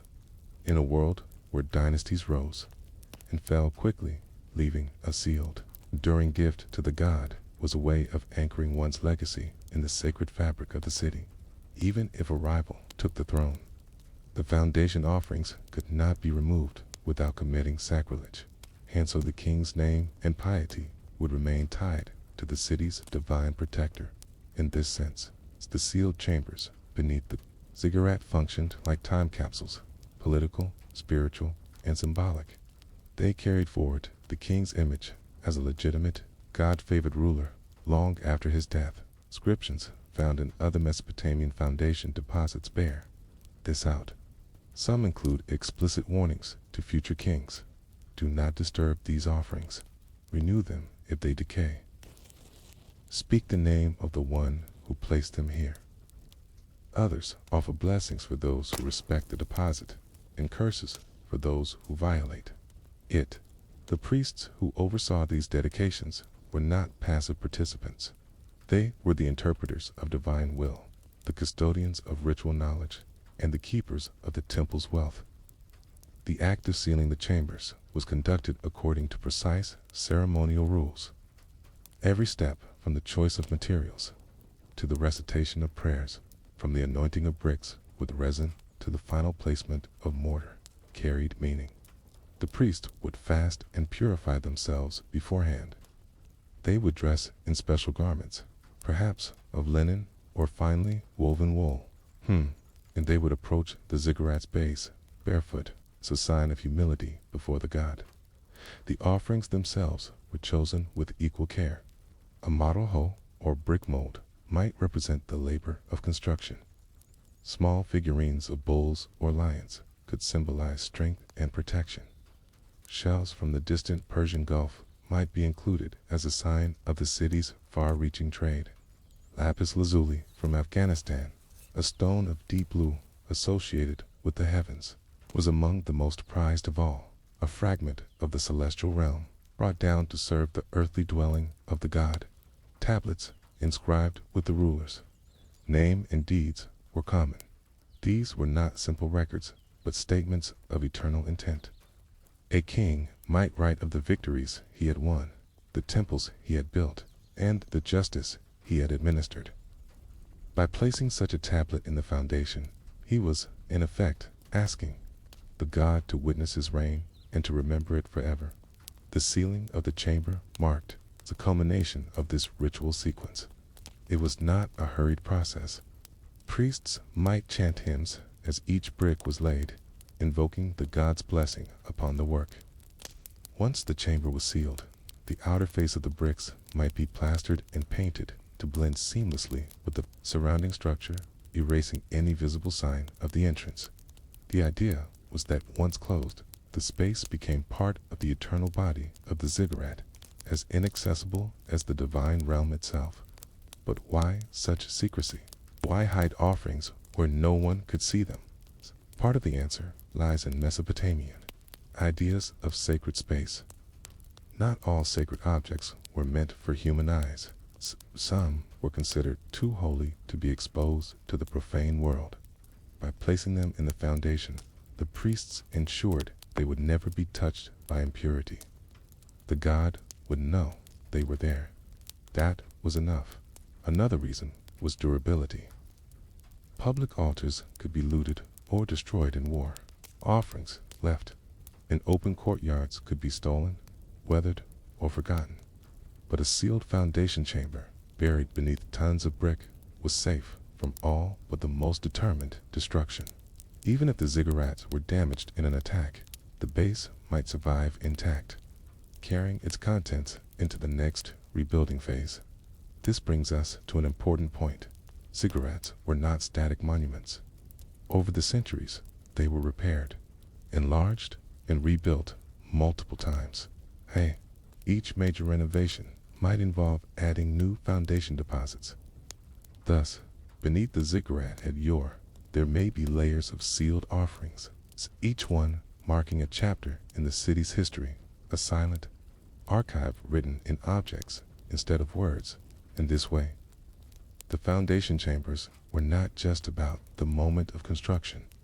They were about continuity. They tied the present to the past and the past to the future, creating an unbroken chain of devotion and legitimacy that could, in theory, outlast any single dynasty. When modern archaeologists study these chambers, even without opening them, they are peering into a carefully constructed dialogue between humans and their gods, mediated by brick and bitumen. They are seeing the physical manifestation of an idea that the most important bonds are not those displayed for the world to see, but those kept hidden, guarded, and enduring. And yet, there is a paradox here. By studying these sealed spaces, we are doing exactly what their creators never intended, bringing their contents into human discussion. We may not open them physically, but our imaging technologies let us speculate on their form, their arrangement, their materials. In a sense, we are trespassers, careful, respectful trespassers, but trespassers nonetheless in a realm designed to be known only to the divine. The restraint shown by modern conservators is thus not only a matter of preservation, it is an ethical stance. To break open a sealed chamber would be to violate the purpose for which it was made. The priests of Ur sealed their offerings, not for us, but for Nana, the moon god. Our role, if we respect their world, may be to let those offerings remain where they are, intact in their mystery. In the end, the sealed chambers beneath the ziggurat are more than archaeological features. They are messages sent across time, messages we can read only in part, but which still speak of ambition, faith, and the human desire to be remembered. They remind us that in the ancient world, power was not just a matter of armies and walls, but of invisible bonds between ruler and God, between present and future, between the seen and the unseen. Perhaps that is the greatest treasure hidden beneath the ziggurat at Ur, not gold, not lapis, not carved figurines, but a way of thinking, a vision of permanence in a world where everything else could be swept away. The air above the plain was still, heavy with the weight of the Mesopotamian summer. Even in the morning hours, the land around Ur shimmered in heat. The ziggurat, that stepped monument of baked brick rising from the center of the city, loomed over the flat horizon like a massive stairway into the heavens. To those who lived in its shadow, it was both an architectural marvel and an ancient fact, as old as the city itself, as immovable as the Tigris and Euphrates that had given life to this land. But beneath its lowest stones, in places no daylight had touched for centuries, there were chambers whose purpose was whispered about but never discussed openly. These were not storage rooms, not crypts for kings, nor mere building foundations. They were sealed with a precision that suggested both reverence and fear. The people of Ur knew that something had been hidden there by the priests of an earlier age. Objects placed with deliberate care meant never to be disturbed.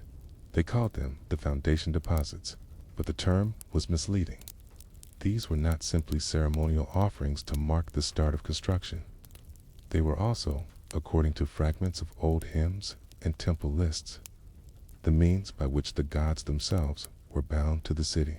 The earliest records from Ur speak of how these deposits were prepared. It began with the king's command, for no ziggurat was built without royal will. In this case, the ruler was a man whose name still lingered on broken clay tablets. Amarsin, third king of the third dynasty of Ur, reigning in the 21st century BCE. His reign was marked by ambition, and the Ziggurat of Nana, the moon god, was his greatest statement of piety and power. The foundation deposit was planned long before the first mud brick was laid. Priests, diviners, and temple scribes were summoned to the king's court. They carried scrolls and tablets, records of past dedications, omens, in the correct sequence of rites to appease the divine. Their voices were quiet, almost inaudible to anyone but those allowed to hear. It was said that the act of naming what would be buried was enough to draw the gods' attention, or, in some versions, to awaken something older than the gods themselves. The work began in the cool hours before dawn.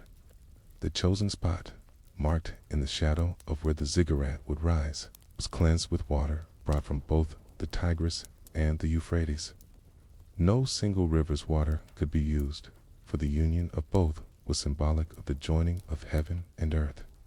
The soil was scraped away to expose the dry, cracked clay beneath.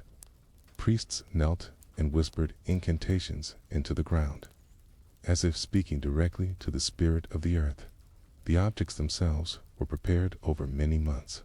Archaeologists today have found similar deposits at other sites, miniature tools of copper, tiny models of bricks, carved stone tablets, vessels of lapis lazuli, and small figurines of deities.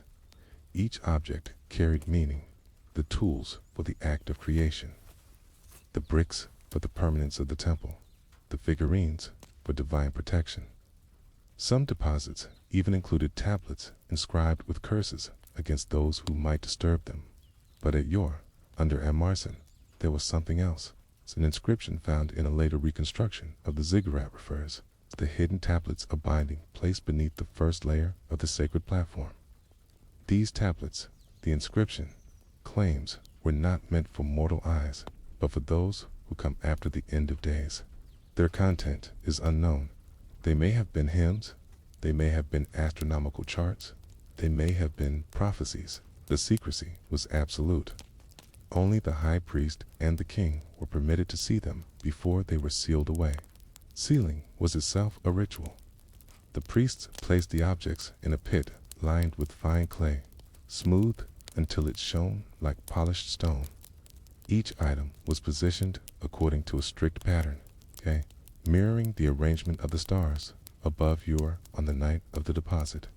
The pit was then covered with a layer of baked brick, each brick stamped with the king's name. Over this, molten bitumen was poured, a black tile-like substance from the riverbanks, chosen because it hardened like stone and resisted water. Once the bitumen cooled, the surface was marked with symbols that only the temple's inner circle could read. The final act was silence. No songs, no public announcements, no proclamations. Those who had witnessed the sealing swore oaths never to speak of it. The pit was covered with layers of brick and clay until it vanished beneath the base of the ziggurat, becoming part of its invisible heart. Over time, the reason for the secrecy faded from collective memory. Generations came and went. Priests died, kings fell, and new rulers rebuilt and repaired the ziggurat. Each time, they might add their own foundation deposits, but the original one from Arsan's time remained untouched, a relic of a moment when the city believed it could bind its god to its fate forever. Yet, some fragments of the old knowledge survived in the ruins of Ur, excavated in the 20th century. Archaeologists uncovered small clues, inscribed bricks referring to the treasures beneath, and an ancient hymn speaking of the moon god who walks within the sealed earth. Scholars debated whether this was poetic metaphor or literal memory.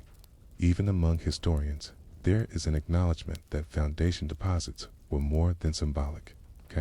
They were believed to maintain the stability of the structure and, by extension, the stability of the realm. To disturb them was to risk disaster. This belief was so strong that when, centuries later, conquerors sacked they left the Ziggurat space untouched, as if unwilling to test whatever forces lay beneath. The Ziggurat at still stands in part today. Its upper levels long gone, its lower steps weathered but enduring. The foundation deposit of Armasin remains buried somewhere beneath those ancient bricks, sealed in a darkness older than most civilizations. No one knows precisely what the hidden tablets of binding contain. Were they simply an elaborate form of dedication meant to flatter the gods and secure the king's name for eternity? Or were they records of knowledge, astronomical, political, or religious, so sensitive that the priests feared their misuse? The truth, if it survives at all, lies under thousands of years of baked clay, in chambers that may never be opened. And so the question remains, as it has for nearly 4,000 years, what did those priests believe they were protecting, and from whom? Centuries after Armasin's reign, the city of was no longer the shimmering capital it had been. The fields beyond the city walls had dried, the canals clogged with silt. Their dynasty had fallen, and with it the old certainties. Ziggurat of Nana still rose above the plain, but its stepped layers were weathered and chipped, the once brilliant facing bricks dulled by wind and sand. It was during this long decline, sometime in the early centuries of the first millennium, BCE, that whispers began to circulate about the treasures beneath the Ziggurat. To the new rulers, foreign kings who governed this corner of Mesopotamia from distant capitals, the sacred building was more relic than living temple. Its priests remained, but their numbers were few, their rituals increasingly perfunctory, and yet the foundation deposit of Armasin was remembered, if only in fragments. Old hymns, stored in the temple archives, hinted at the sealed tablets and the binding of heaven's light to the earth's stone. One crumbling tablet even suggested that these objects had been given to the high priest by the god. Nana himself poured into his hands like silver water, and that to disturb them would be to break the pact that sustained for the ruling governor at the time, a man installed by the Assyrian Empire. These were not warnings, but invitations. He had heard the rumors that foundation deposits sometimes contained gold, precious stones, or relics of great value. He also knew that political legitimacy could be strengthened by claiming a direct link to ancient kings. If Amarsin's name and symbols could be unearthed, they could be repurposed to bolster his own rule. The plan was set in motion discreetly.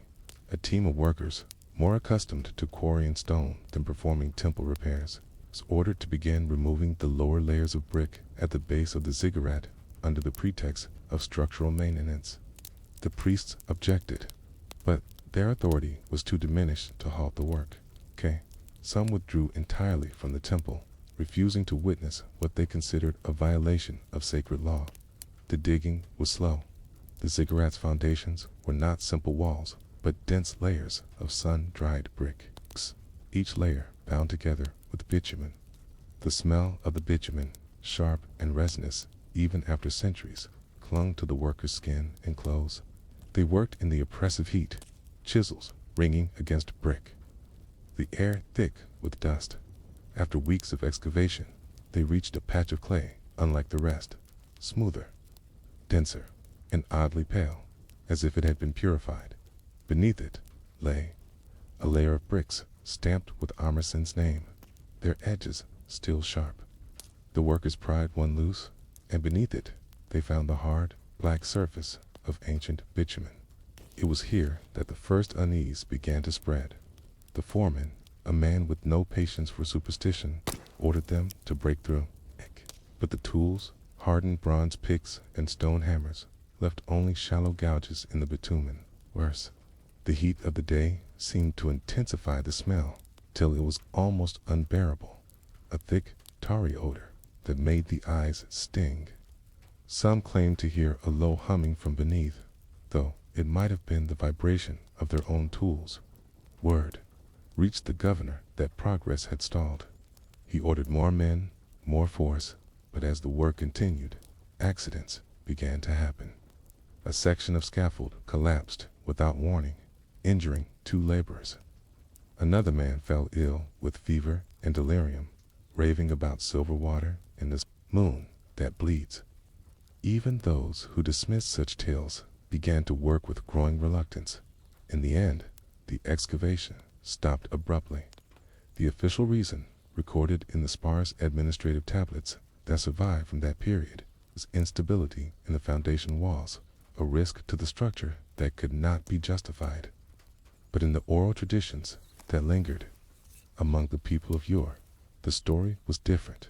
The attempt had angered the god, and the men had been driven away not by failing brickwork, but by something far older. After this, Ziggurat was left largely undisturbed for many centuries. Rulers came and went, empires rose and fell, and the great stepped platform slowly sank deeper into the earth as wind-blown silt and the ruins of surrounding buildings accumulated around its base.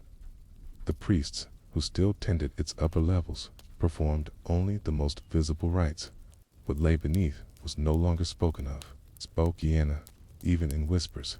By the time the first modern excavators arrived in the 19th and 20th centuries, the world had all but forgotten the old stories.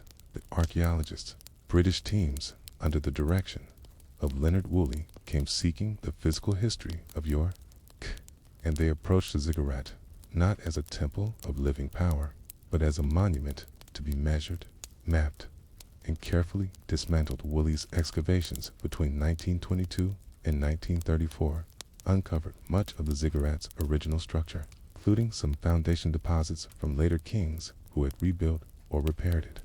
These deposits contained miniature tools, symbolic bricks, and small offerings of precious stones, but the central original deposit of Amarsin, if it still existed, remained elusive. Woolley's reports make only passing reference to the deeper layers directly beneath the core of the Ziggurat, noting that the brickwork there was exceptionally sound and without intrusion. It is unclear whether this was due to a deliberate decision not to disturb the central foundation, or whether the technology of the time made further excavation too risky. Some have suggested that Woolley may have encountered the sealed bitumen layer described in the ancient records and chosen to leave it untouched. His own writings speak of the importance of respecting local traditions, and he was known to consult with Iraqi workers who still regarded the site as sacred. Whether this was an act of scholarly caution or quiet superstition, we cannot say. Today, the idea of opening the deposit raises difficult questions.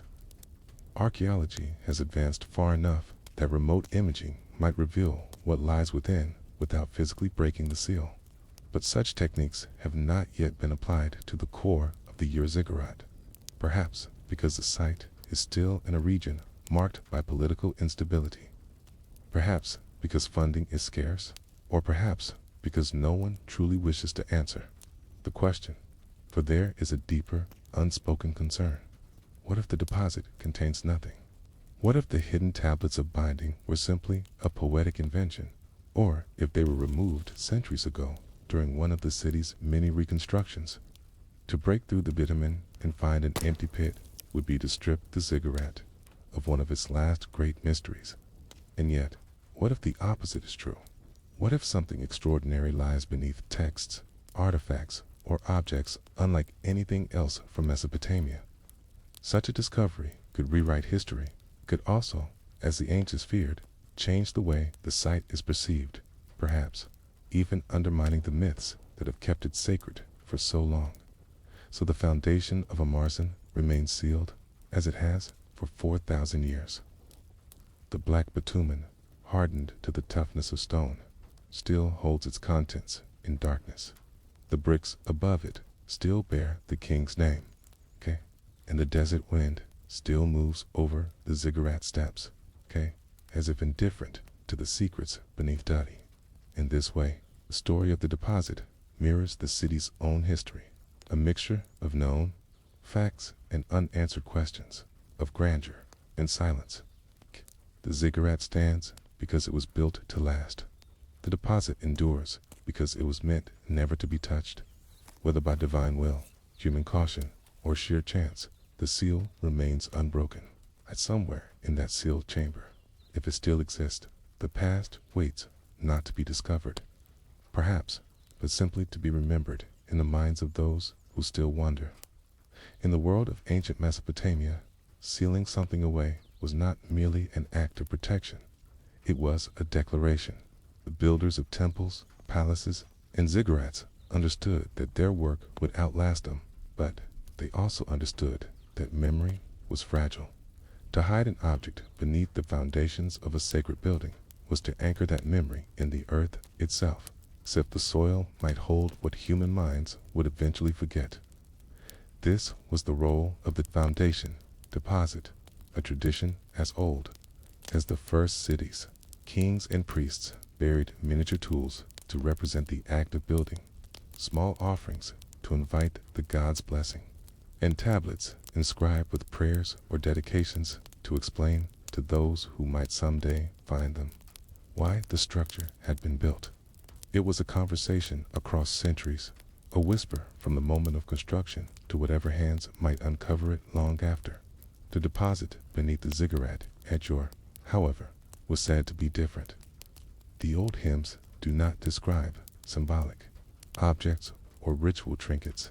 They speak of sealed tablets and binding spells, of silver water poured from the moon god's hand. This was not the language of construction, it was the language of covenant. To understand this, we must imagine the worldview of the time, the reign of Amarsin.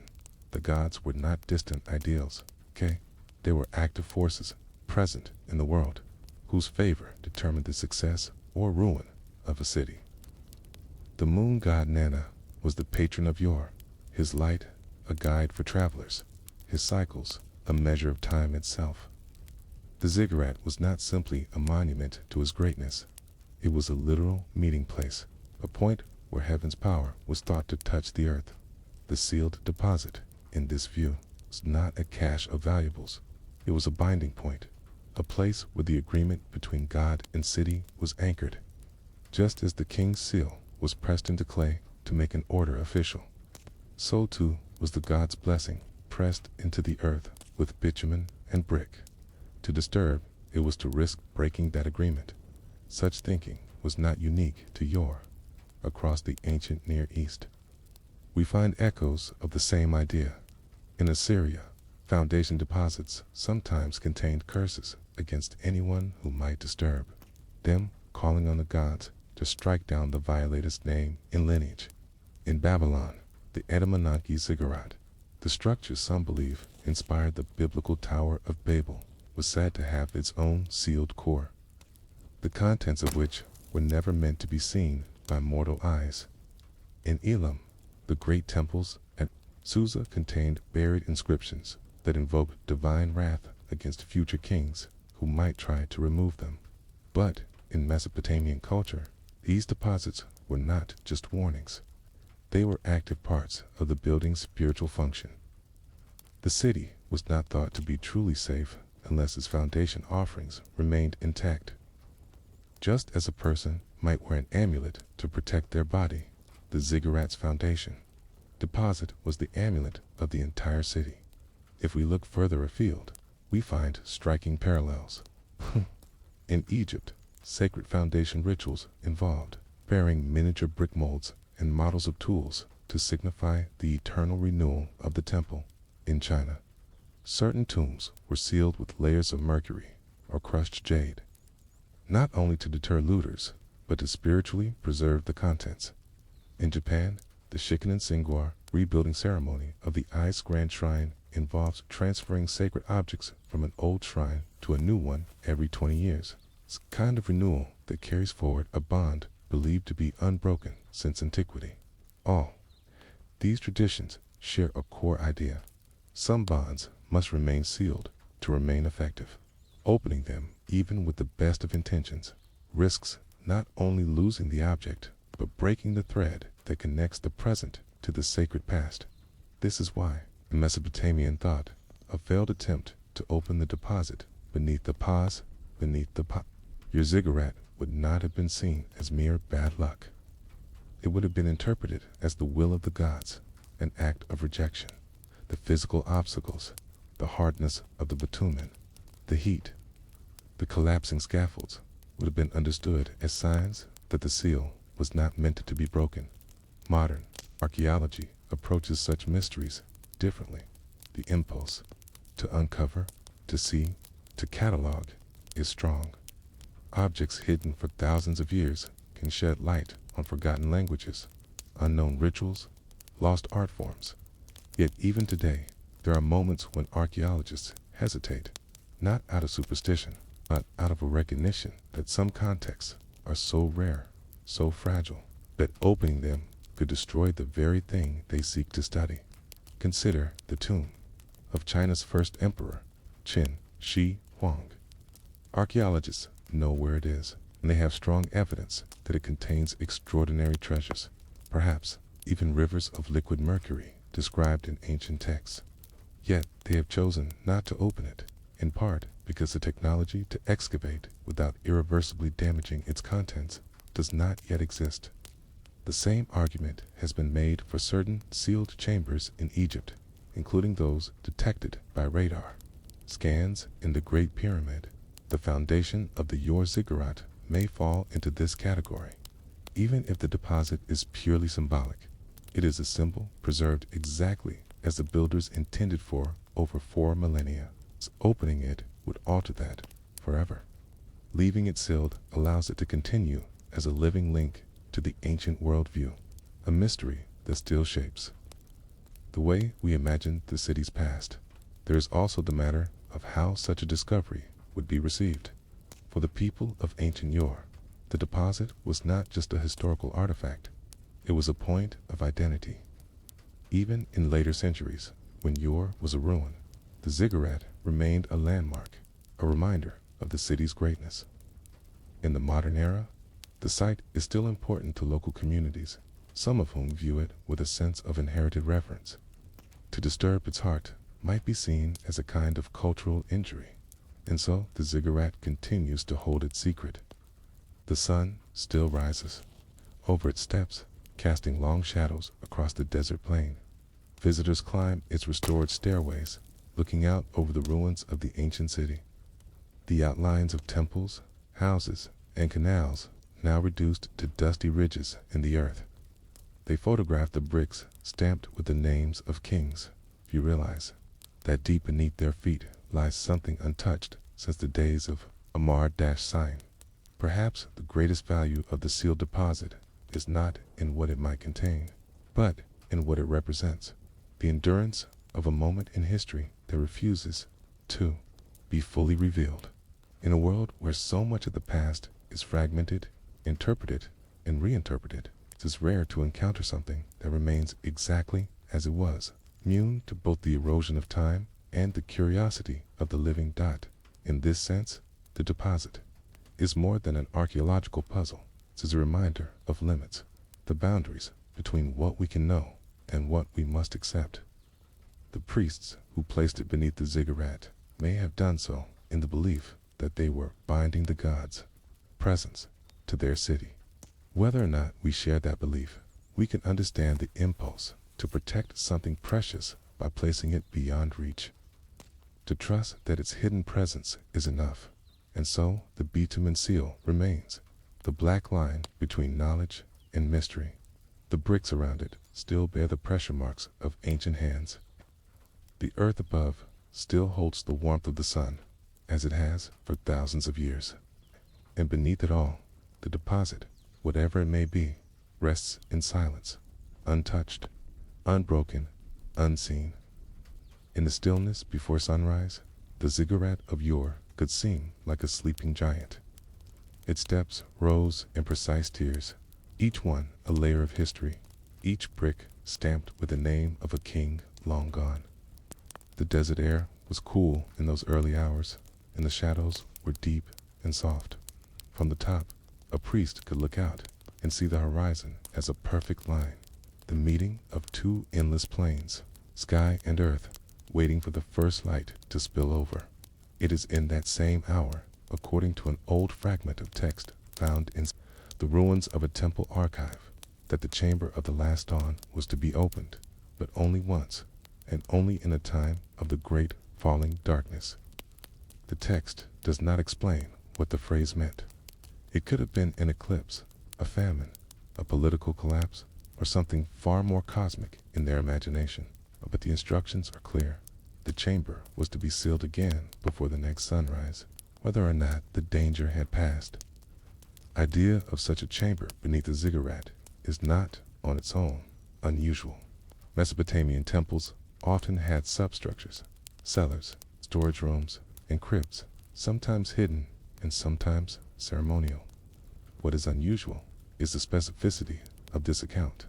The idea that the chamber was created not for daily use, nor as a tomb, nor as a time capsule, but for a singular moment that might come centuries after its construction. The fragment was damaged. The upper half of the cuneiform tablet was missing, leaving only the middle and lower portions intact. K. What survived described the sealing of the chamber, the materials used to make it impervious. K. And a series of invocations to gods of the underworld, wind and water. The priests who recorded it believed they were not just storing something, they were preparing a space to hold. K. Power in reserve. If we think of the ziggurat as the axis of the city, a bridge between heaven and earth, then the chamber beneath its base was like the anchor stone at the bottom of that bridge. Its function was to hold something steady in a time of chaos. But what could have been placed inside? The speculation among modern scholars has been wide-ranging. Some propose that it contained documents, records of the city's laws, trade agreements, genealogies, and rituals meant to preserve the identity of you should disaster strike. In that sense, the chamber would have been like a state archive, buried to protect it from fire, looting, or political erasure. Others have suggested a more religious function, that it held sacred objects, perhaps even the physical symbol of Nana's presence in the city, such as a figurine, a piece of meteoric iron, or a vessel of consecrated oil or water. In Mesopotamian belief, such objects could serve as the body of the god's power in the city. If a time came when the god's favor was in question, storing or reconsecrating that object could renew the city's protection. There is also a third theory, more speculative, that draws on parallels from other cultures. In some ancient societies, sealed chambers beneath sacred sites were used to contain what was considered dangerous cursed artifacts, volatile substances, or even items associated with defeated enemies. In this view, the chamber of the last dawn might have been a kind of prison, not a treasury. The instructions to open it only during the great falling darkness could then mean it held something to be released only in desperation. As a last measure, the method of sealing described in the surviving text is telling. It speaks of white, stone dust, possibly gypsum plaster, applied to the walls, followed by layers of bitumen and baked brick. This would have made the chamber waterproof and resistant to most forms of decay. The entrance was then bound with the oath of the four winds, an idiom that likely referred to a specific ritual of calling the protective powers of each cardinal direction. We know from other temple inscriptions that Mesopotamian priests often place symbolic guardians at thresholds, clay figures of lions, bulls, or human-animal hybrids buried at doorways to ward off evil. It is possible that similar figures were embedded around the entrance to the chamber. If so, they may still be there, unseen in the soil beneath the ziggurat's base. One of the most striking parts of the text is the description of the chamber's contents as that which binds the first light to the last. This could be metaphorical, a poetic way of describing an object tied to the daily cycle of the sun and moon. But it could also hint at something more literal, perhaps an astronomical device or a set of records tracking celestial patterns over many generations. The priests of yore were keen observers of the skies. They recorded the phases of the moon, the positions of planets, and the timing of eclipses with great precision.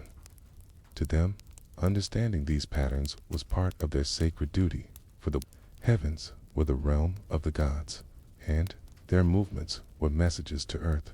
If such knowledge was considered vital to the city's survival, it might have been placed in the chamber as the most precious possession of all. The ability to read the will of the gods in the sky.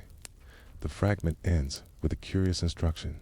If the chamber is opened, the keeper must speak to the empty sky before entering. This suggests a ritual of asking permission, perhaps addressing the god Nana directly, whose home was thought to be the moon's silver light. The phrase, empty sky, is unusual in Mesopotamian texts, which often speak of the sky as filled with stars and divine presence. To call it empty might have meant an eclipse, a time when the sun or moon was hidden. Or it might have symbolized a moment when the gods seemed absent, a spiritual crisis. No, archaeological evidence has yet confirmed the existence of the chamber of the last dawn. Excavations at Ur in the early 20th century focused heavily on the royal tombs and the upper levels of the ziggurat. The deepest layers, especially beneath the core structure, remain largely unexamined, in part because of the risk of damaging the restored sections above. The chamber, if it exists, could still be there, sealed and waiting, as it has for 4,000 years. The idea that it might still hold its contents, untouched since the day it was sealed, is tantalizing. For historians, it could be a window into the heart of Ur's religious and political life. For those who live in the shadow of the ruins today, it is something more, a reminder that the past still holds its own guardians, that not all of its doors are meant to be opened by every generation. And so the ziggurat stands, a mountain of brick in the desert, its secrets layered deep in clay and time. The morning sun rises over it, as it always has, spilling gold over the steps, painting long shadows down into the plain. The chamber of the last dawn, if it is real, remains silent beneath the weight of history, waiting for the moment, if it ever comes, when the falling darkness calls it open. When we try to imagine what lies sealed beneath the ziggurat of yore, we have to tread carefully. It is tempting to let the mind leap into fantastical visions, treasures of gold, lost inventions, maps to forgotten lands, but the truth of Mesopotamian sacred practice is subtler and, in many ways, more profound. The ancient priests did not see value only in glittering objects. To them, value was bound up in symbols, in objects that held meaning through their connection to the divine order. And so, the first theory among archaeologists is that the chamber of the last dawn was not a vault for riches in the worldly sense, but a storehouse of legitimacy. The archive theory imagined, for a moment, the city of Ur during its height. This was not just a cluster of houses and workshops, it was a seat of kingship, a hub of trade, stretching from the Persian Gulf to the mountains of Anatolia. Kings rose and fell, dynasties shifted, but the continuity of the city, its identity, was anchored in certain truths, the laws by which it was governed, the genealogies of its rulers, and the rituals that bound the people to their gods. If such records were lost in a time of upheaval, the city's very claim to exist in its old form could collapse. The chamber, then, might have been a safeguard against that erasure. In this vision, the sealed room would contain clay tablets inscribed in cuneiform, each one a compact brick of memory, contracts, temple accounts, royal decrees, hymns, astronomical records, and the lineages of kings. It is worth noting that clay, when fired or baked, can survive millennia.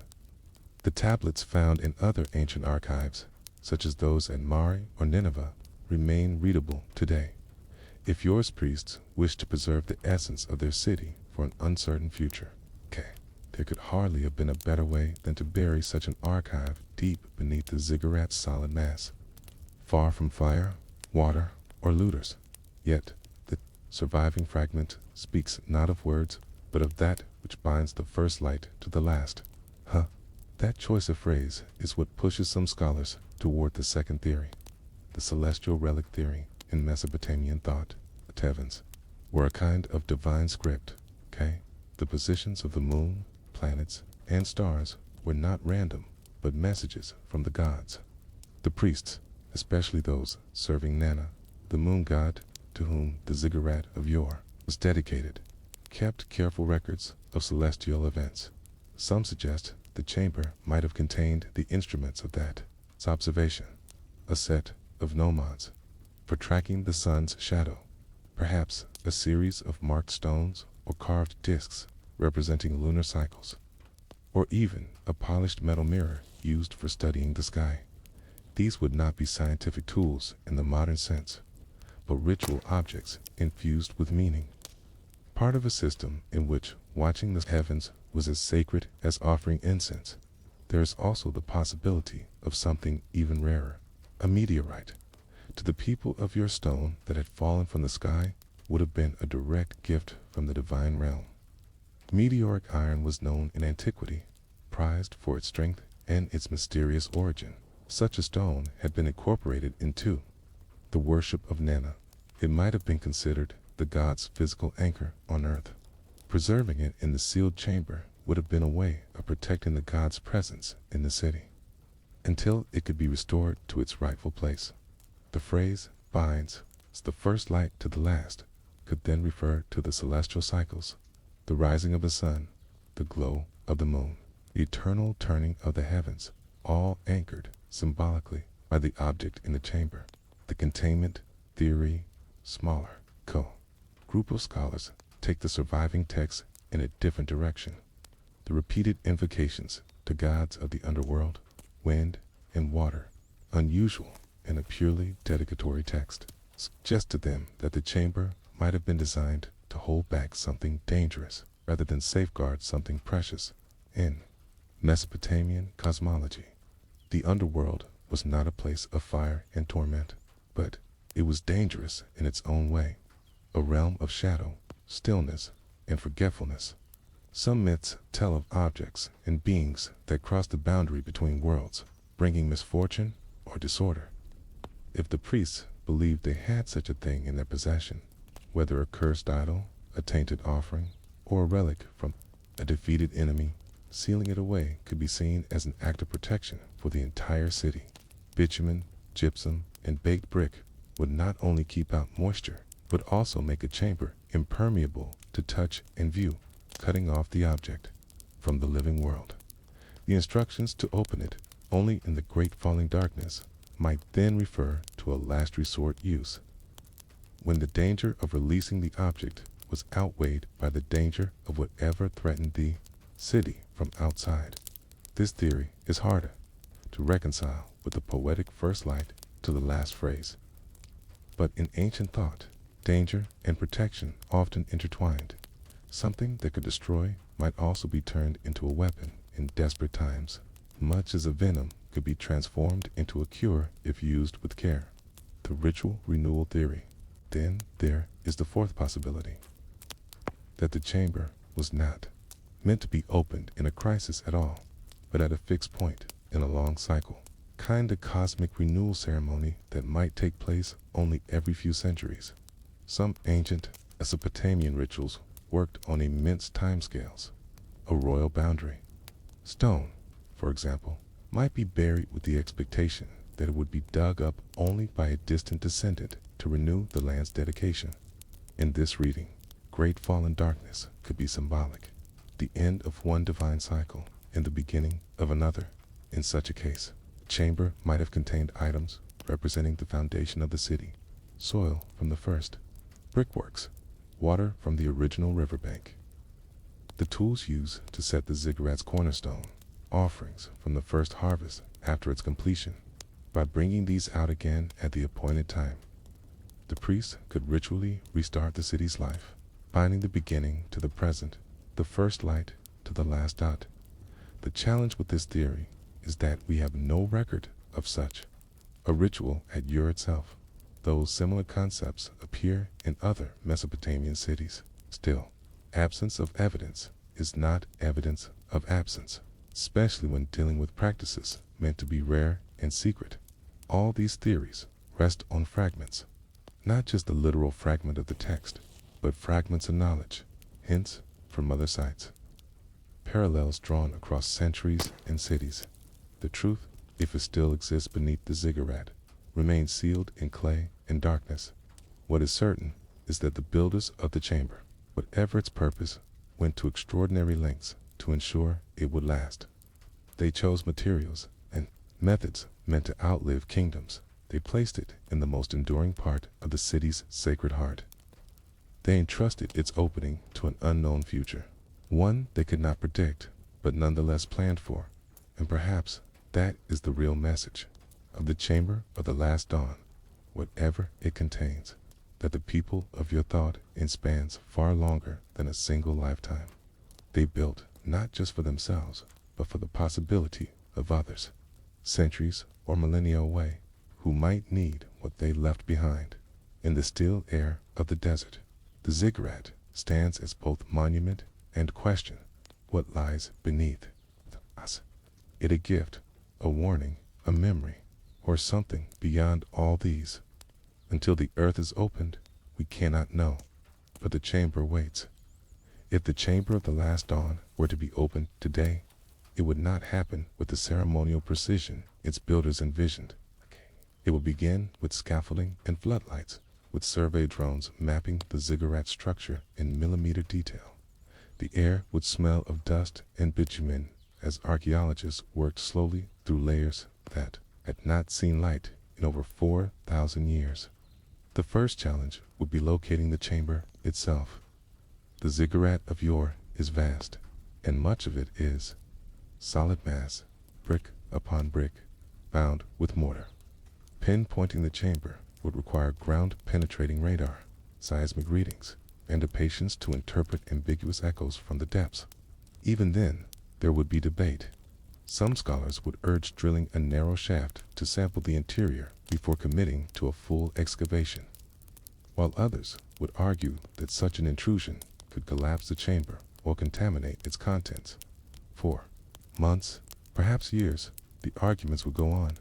The weight of decision there would be more than technical questions. The ziggurat is not just an archaeological site. It is a heritage monument of Iraq, a symbol of a civilization that shaped the world's earliest cities, writing systems, and laws. The decision to break into a sealed chamber beneath it would require approval at multiple levels: the Iraqi government, UNESCO, local authorities, and possibly even religious or cultural representatives who see the site as more than stone. Some voices would warn that opening the chamber could be akin to disturbing a grave, an act of disrespect toward the ancient culture that built it. Others would argue that the contents might belong not to the modern state, but to all humanity as part of the shared story of civilization. There would be fears of looting, of artifacts disappearing into private collections, of history reduced to commodities in glass cases far from the desert where it was born. And beneath all this would linger a quieter, almost superstitious concern, the echo of the priest's own warning that the chamber should be opened only in the great falling darkness. Even if no one took the phrase literally, its presence in the text would have a way of whispering into the discussions, making people wonder, however privately, whether there could be consequences for ignoring it. What could be inside? In our time, the very act of opening the chamber would be a fusion of archaeology and theater. News crews would follow every development, satellite channels broadcasting live as the final bricks were removed. The anticipation would be fed by every rumor that the chamber might hold the earliest maps of the stars, that it might contain objects of gold and lapis lazuli, or even that it could hold human remains unlike any found before. If the archive theory were correct, the first site might be of shelves or stacks of clay tablets, each etched with cuneiform script, so fine that magnification would be needed to read it. The tablets might record trade agreements with cities long vanished, astronomical tables predicting eclipses centuries ahead, or hymns never before heard in the modern world. It is possible that they could rewrite parts of history we think we know, perhaps shifting dates of dynasties, revealing the existence of forgotten rulers, or even showing that some myths were grounded in real events. If the celestial relic theory were true, the find might be stranger still. A single heavy stone of metallic sheen, perhaps an iron meteorite, could rest in the center of the chamber, its surface smoothed by generations of ritual touch. Around it might be objects aligned with the lunar phases, carved discs, bronze, rings, or miniature models of the moon's journey across the sky. Such a find would reveal not only the priest's dedication to Nana, but also their understanding of celestial cycles, knowledge they may have guarded as a key to their city's survival. Should the containment theory prove correct, the chamber might hold an idol or artifact wrapped in layer upon layer of cloth, sealed in resin, placed within nested boxes of wood and stone. Its form could be distorted, unfamiliar, perhaps intentionally obscured to prevent recognition. There could be inscriptions warning against its removal, invoking curses upon anyone who disturbs it. Even in our rational age, such a find would stir unease, raising questions about why the priests went to such lengths to hide it. And if the ritual renewal theory were right, the chamber might appear almost modest, a collection of everyday items, a jar of river water, a brick from the temple's foundation, a sheaf of dried reeds, a fragment of the first roof beam. Yet these would be objects chosen not for rarity, but for meaning, the building blocks of a city's soul, preserved for the moment when it was to be reborn. The aftermath of discovery, whatever the contents, the implications would ripple outward. A trove of tablets could take decades to translate, generating new academic fields. Historians, and scientists worked to piece together their significance. A celestial relic could challenge or confirm theories about ancient astronomy and its role in governance. A contained object could test the boundaries of archaeology and cultural belief, forcing us to decide whether to display it, return it to secrecy, or destroy it altogether. There would also be political dimensions. Any discovery of great value, whether material, cultural, or symbolic, would inevitably become part of national identity. Iraq, as the inheritor of the land once known as Sumar, would hold the rights to the find, but international institutions would press for shared access. Museums would compete for loans. Documentaries would dramatize the excavation. Tourism, too. It would surge, and all the while, the chamber's opening would inspire the public imagination in ways that no modern vault or archive could. It would be seen not merely as the unsealing of a room, but as the lifting of a curtain between eras, a tangible bridge to a time when cities were young and the gods were close enough to be spoken to in person. The echo of the builders yet, perhaps, the most haunting outcome would be the realization that the people who built the Chamber of the Last Dawn were not so different from us. They worried about loss of knowledge, of legitimacy, of the things that bound their lives together. They planned for futures they could not imagine. They embedded messages in materials they hoped would survive the rise and fall of empires.